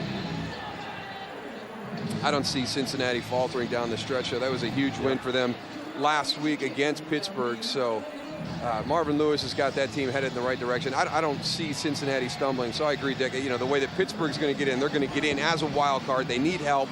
And you're just hoping that AFC West beats each other up, because those, a couple of those teams ahead of them are from the West. And of course the Bears, they want to win get in as a division champion, and right now they'd be the second seeded team in the NFC behind Seattle. That's before the result of this game. Please set the game clock to 3 minutes, 56 seconds.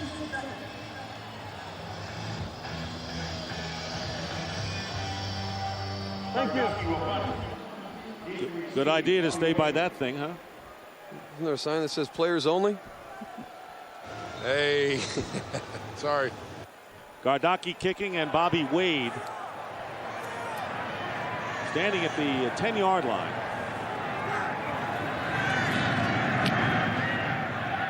Trying to keep it in play. And it rolls into the end zone, so the Bears will get it out at the 20-yard line.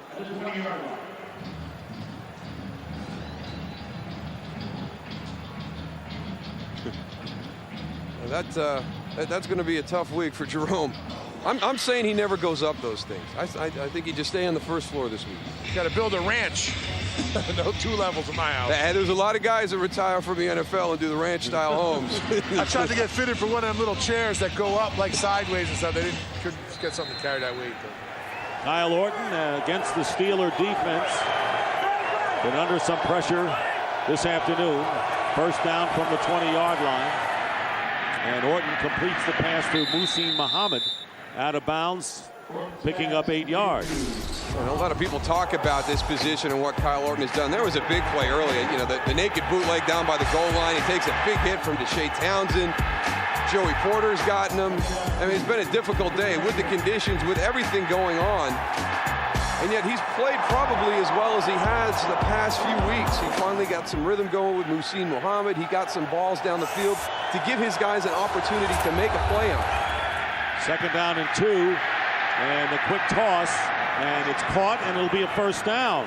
Thomas Jones, the running back, picking up enough for the first down. So Orton has completed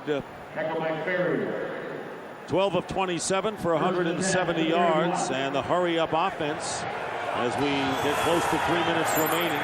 And Orton's pass is caught by Muhammad out of bounds again. Of course, again, the story with the quarterbacks, this team wins 8 in a row. Kyle Orton wins, but last week, 68 yards, and a terrible game for him. Rex Grossman, who has been injured now in the number 2 slot. Remember, he had the broken ankle, but he's not ready to play yet, really, and especially to be a number 1 guy to lead a team going to the playoffs, I would think. No, he's not. And the promotion of Rex Grossman to the number 2 spot, really what that did is it added depth to the position at this point in the year, which is what Lovie Smith was hoping to accomplish with that. Now, with everything else that has gone on revolving the quarterback situation in Chicago, I think a lot of people saw it as the groundwork for Rex to come into the lineup. But if you look at that right there, there's not a whole lot of difference in their performance. And Rex has only played 6 games in his NFL career over 3 years. Kyle is 9-3 this year. Yeah, they had a bump in the road today, but I don't think the game was lost because of the way Kyle Orton played this afternoon. Their defense did not play as well as they have in the past. And if your formula is going to be great defense, a good running game, and then adequate quarterback play, that didn't happen today because they did not have that great defensive performance. And those were the numbers coming into today for Kyle Orton. 3rd down and 3. And Orton's pass, and it's caught by Muhsin Muhammad. Well, after getting shut out last week, Muhammad with his 8th catch of the game. Good for 21 yards with Hope covering and a first down in Steeler territory. And this is a nice throw by Kyle Orton because it's cover 2 on the outside, and you've got a small window there between the corner and the safety. You've got to get it over the corner and get it there before the safety can come in and make a play. He's made a couple of nice throws today. So cover 2, that's basically what the Bears usually play. Well, it's becoming more and more popular around the NFL. The Bears, the Colts, they play a certain style. But yeah, Pittsburgh's, they're in it again right now. And the reason you played in this situation, it really takes away that big play down the field. 2 safeties back deep. That's why they call it cover 2. Pass thrown underneath to Thomas Jones, and a good tackle by James Farrier, limiting Jones to a mere 2 yards with under 3 minutes on the clock. And the hurry up goes on. 2nd down and 8 for the Bears. Here's Orton's pass, and caught by Bobby Wade, his first catch. A couple of yards short of the first down, with Brian McFadden making the tackle for Pittsburgh. Well, the play that was really a backbreaker was the missed extra point on that last touchdown. It really has really made it very difficult for these Bears to get in position this late in the game to really have a realistic chance to win. Pass overthrown. Muhammad on the sideline. Hussein with 8 catches, 91 yards. And the clock stops with 2:18 on the clock. 4th down coming up, and the Bears, of course, need the yardage. Lovie Smith's team has all 3 of their timeouts remaining. Justin Gage, who's got the size, is coming at wide receiver on 4th down and 3. So the Bears extending this game somewhat depends on this play.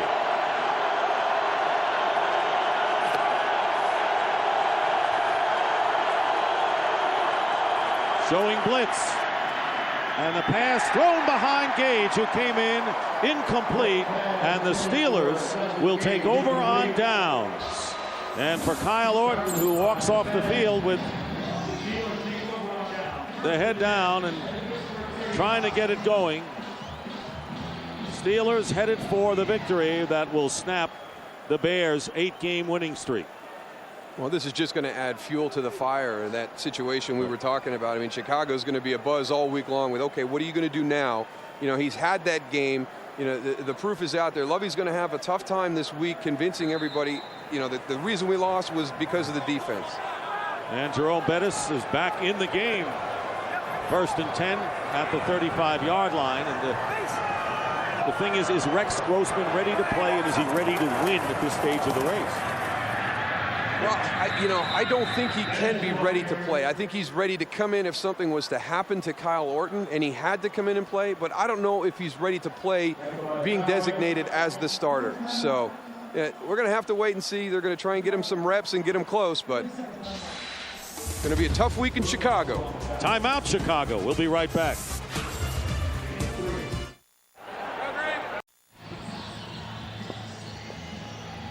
Back here in Pittsburgh, the Bettis bus. Protect your ears all the time. And there you see Steelers 175 rushing yards, the most against the Bears defense. And the 21 points scored, the most against the Bears since week 3 when the Bengals scored 24. Jerome Bettis, who has 86 yards on 12 carries, has smashed his season's high, will add to it here. And gets it out to the 47-yard line. McGowan making the tackle. Up until this game, most productive contest for Bettis was 56 yards. And we're down to the 2-minute warning. 2 minutes remaining in the game. The Steelers headed to a triumph, leading the Bears 21-9. Fox NFL Sunday is sponsored by the new Sprint, the official telecommunications service sponsor of the NFL.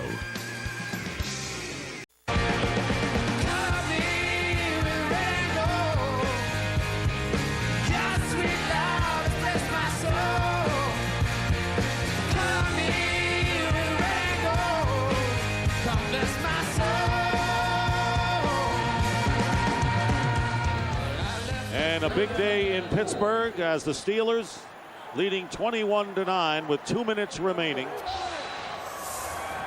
And they knew that to take the lead would be the way to do it against this Bear team, and they did, taking the 7-0 lead on the first possession of the game. Jerome Bettis with the carry and gets the first down. So Bettis with a first down, and he's approaching 100 yards. He has 5 on this one, has 94 in the game. There's that girth, Tony. I'll tell you what, man, I got to give the guy a lot of credit. He wants to be out there. He's playing through injury, which is a tough thing to do, man. Hopefully stay healthy. 94 yards on 14 carries, and if Tony would get away from the heater, perhaps some of the guys who actually played in today's game would warm up a bit.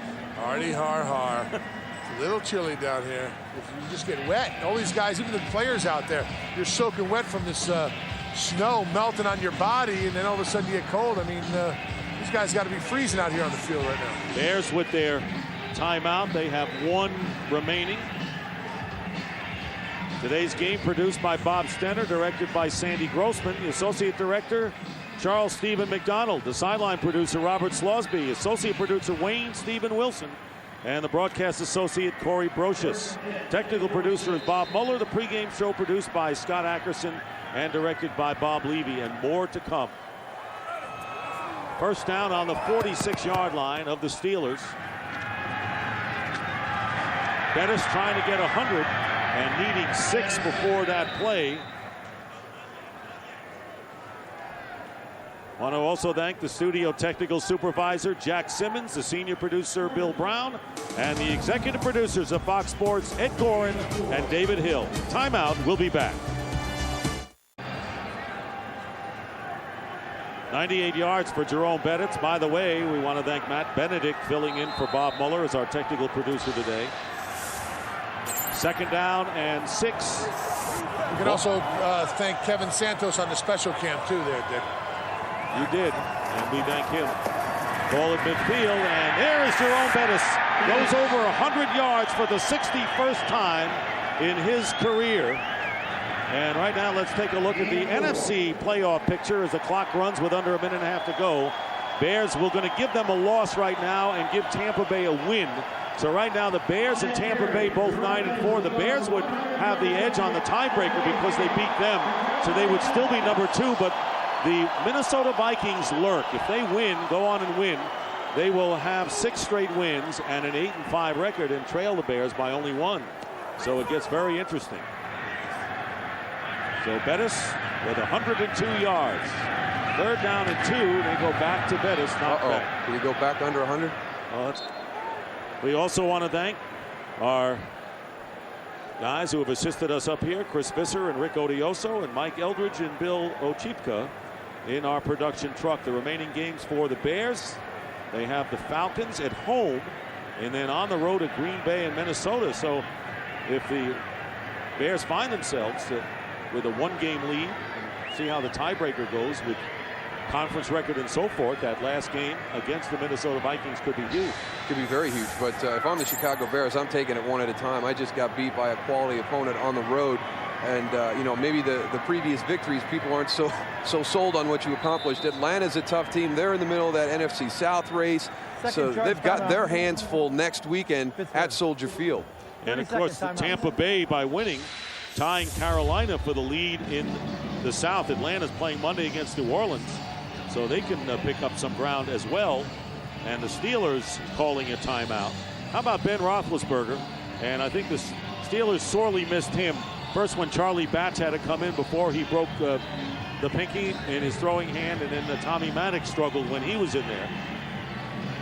But you know, the great thing about it is, you know, it was one of those games where you're just handing the ball off. His offensive line did a great job in protection. He never took a hit. And remember, he re-aggravated it last week when he got hit and he went to brace his fall by putting his hand back. So his offensive line keeping him on his feet, not letting that Bears defensive line get any shots on him. He's going to come out of this game probably pretty healthy with that film. 4th down, and Gardocki to kick it away with just seconds remaining. Ball going out of bounds. Steelers will break their 3-game losing streak and go to 8-5 on the season. And the Cincinnati Bengals with a come from behind victory over the Browns, 10-3. Steelers were hoping they could gain a game and they didn't. Their hopes, the Steelers, is as a wild card, is 8-5. Told you those Bengals aren't going to falter. They didn't falter even in this game today. 2 seconds remain on the clock. And what a very interesting last 3 weeks of the regular season is ahead of us.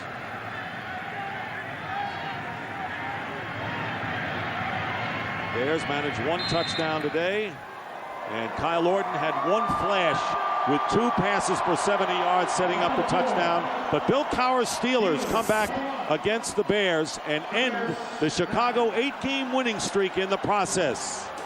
And that's the story here in Pittsburgh on a snowy day, victorious day for Pittsburgh. Steelers win it 21-9. We'll be back here at Heinz Field after these messages.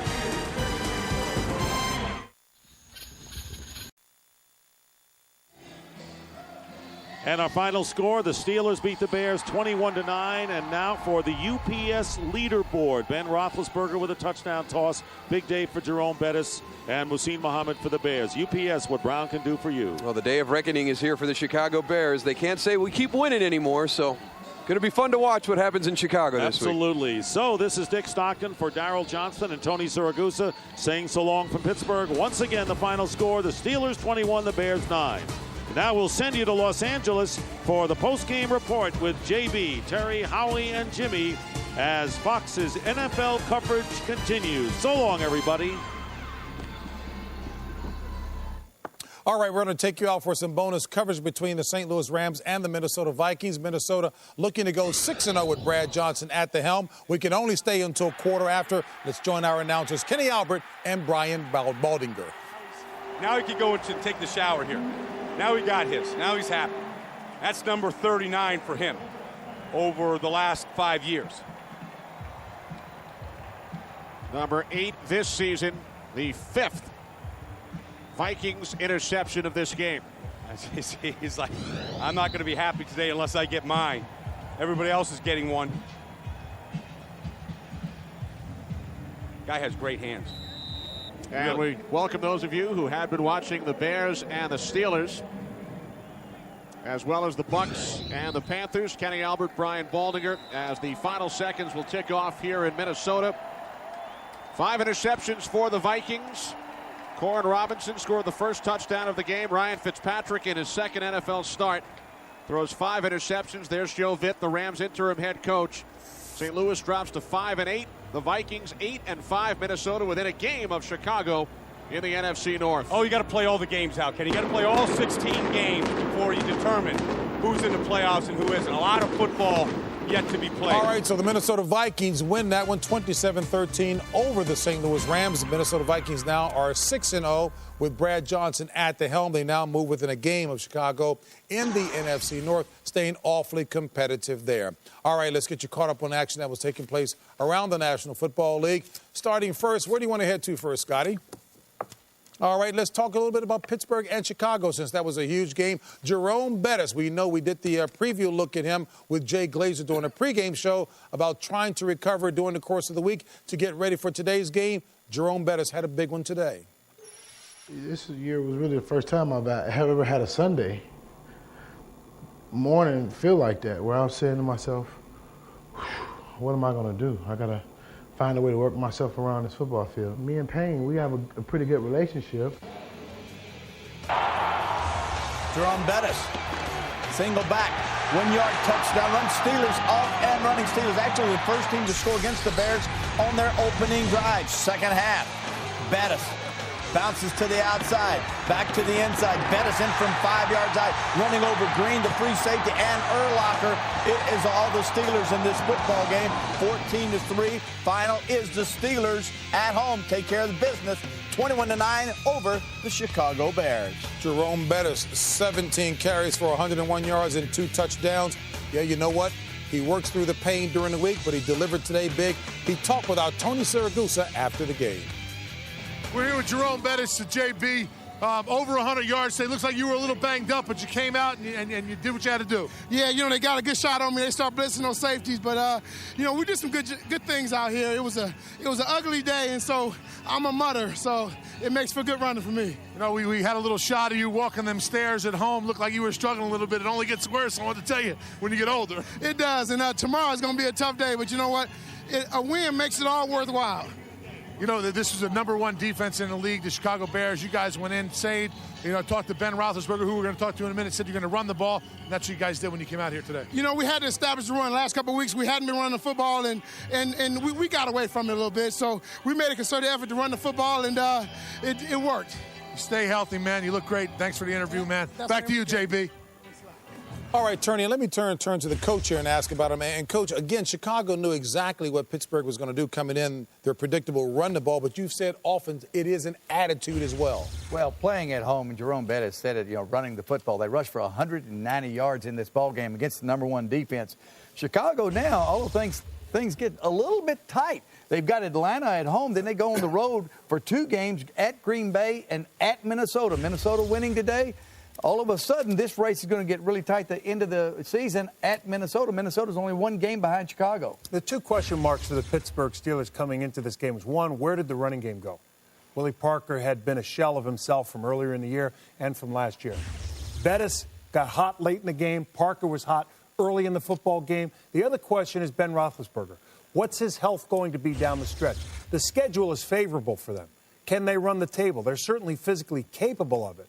But is Ben Roethlisberger going to be healthy for that stretch run? Yeah, and the key today, and I don't think it's a surprise, was the fact that Pittsburgh got up early. Everyone's wanting to see what this Bear offense would do and how they would respond once they got behind early in a football game. And they've been up all year. Exactly. Wow. Well, today you saw it. And you know what? I will say this about Kyle Orton. In a bad field today and the weather, still handled the ball pretty well. They did make some big plays in the second half. But the key here was Steelers got up early, controlled the clock, 2-1 rush to pass. That early score helped a lot. Yep. And the old workhorse, Jerome Bettis, the veteran, still delivering big, as you guys have already articulated for sure. All right, folks, we've got a lot more coming your way in terms of some highlights and scores from around the league. Obviously, we talked about the playoff atmosphere permeating the National Football League. We'll put all of that in perspective as we walk through things. As a matter of fact, the Indianapolis Colts were looking to become only the 4th team in NFL history to stay undefeated at 13-0. Did they do it?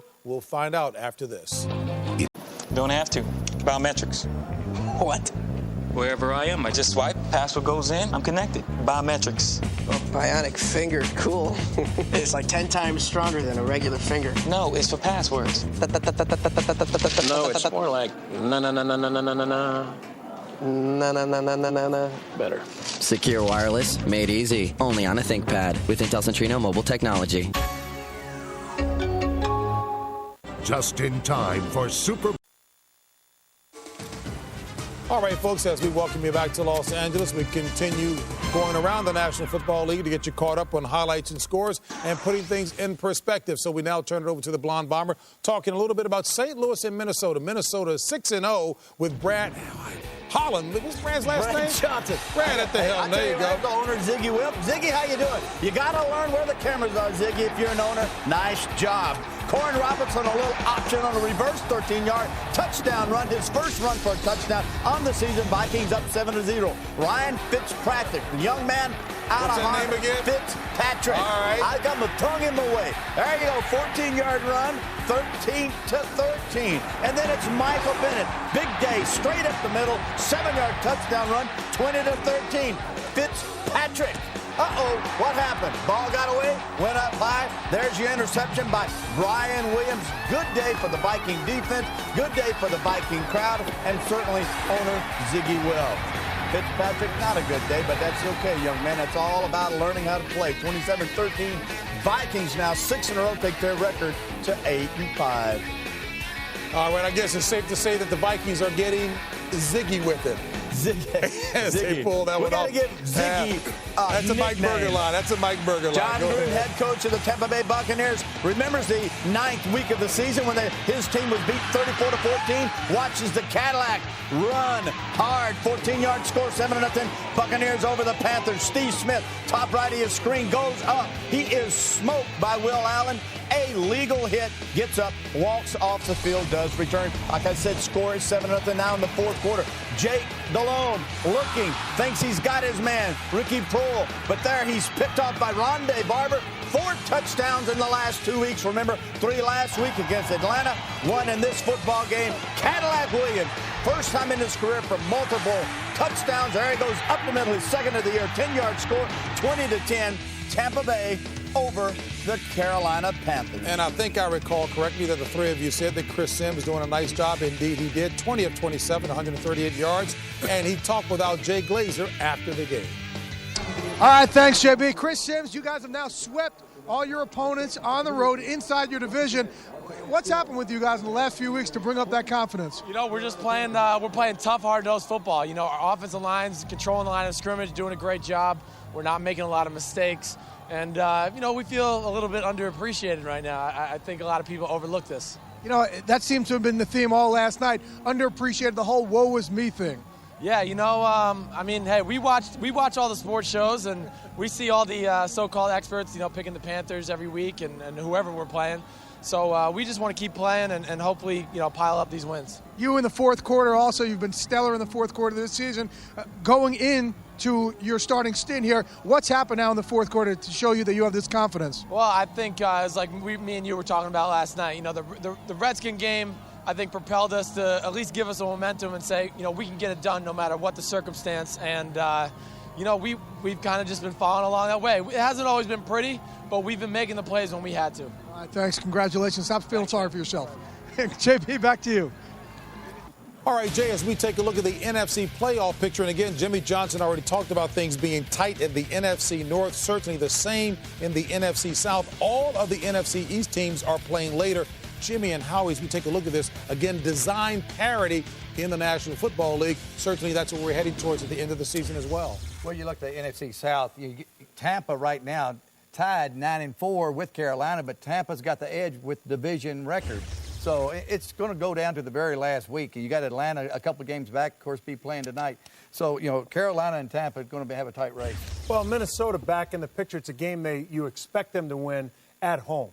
They get Pittsburgh, a resurgent Pittsburgh, in next week. And then the last game of the year, at home versus the Chicago Bears. That might dictate the fate of their season. If they don't win the division, I don't know that they get in. Yeah, Carolina, I thought would lose this football game. Now, all of a sudden, Tampa Bay, having won this game on the road, takes it on the road to a hot New England team next year. Did you change? You said in the No, pregame show I picked them to lose this game, but they won. I'm not stroking myself. I'm just saying a big win for them. Now they travel to New England, another tough road game. That's all I'm saying. You've got selective amnesia. No, but he acknowledged the fact that he said he thought they were going to lose that game. In fact, that they did. At least I went out on the limb. New England next week, right? Next week? This kind of scintillating debate is what we'll come back to as we talk about Indianapolis and its drive for perfection right after this.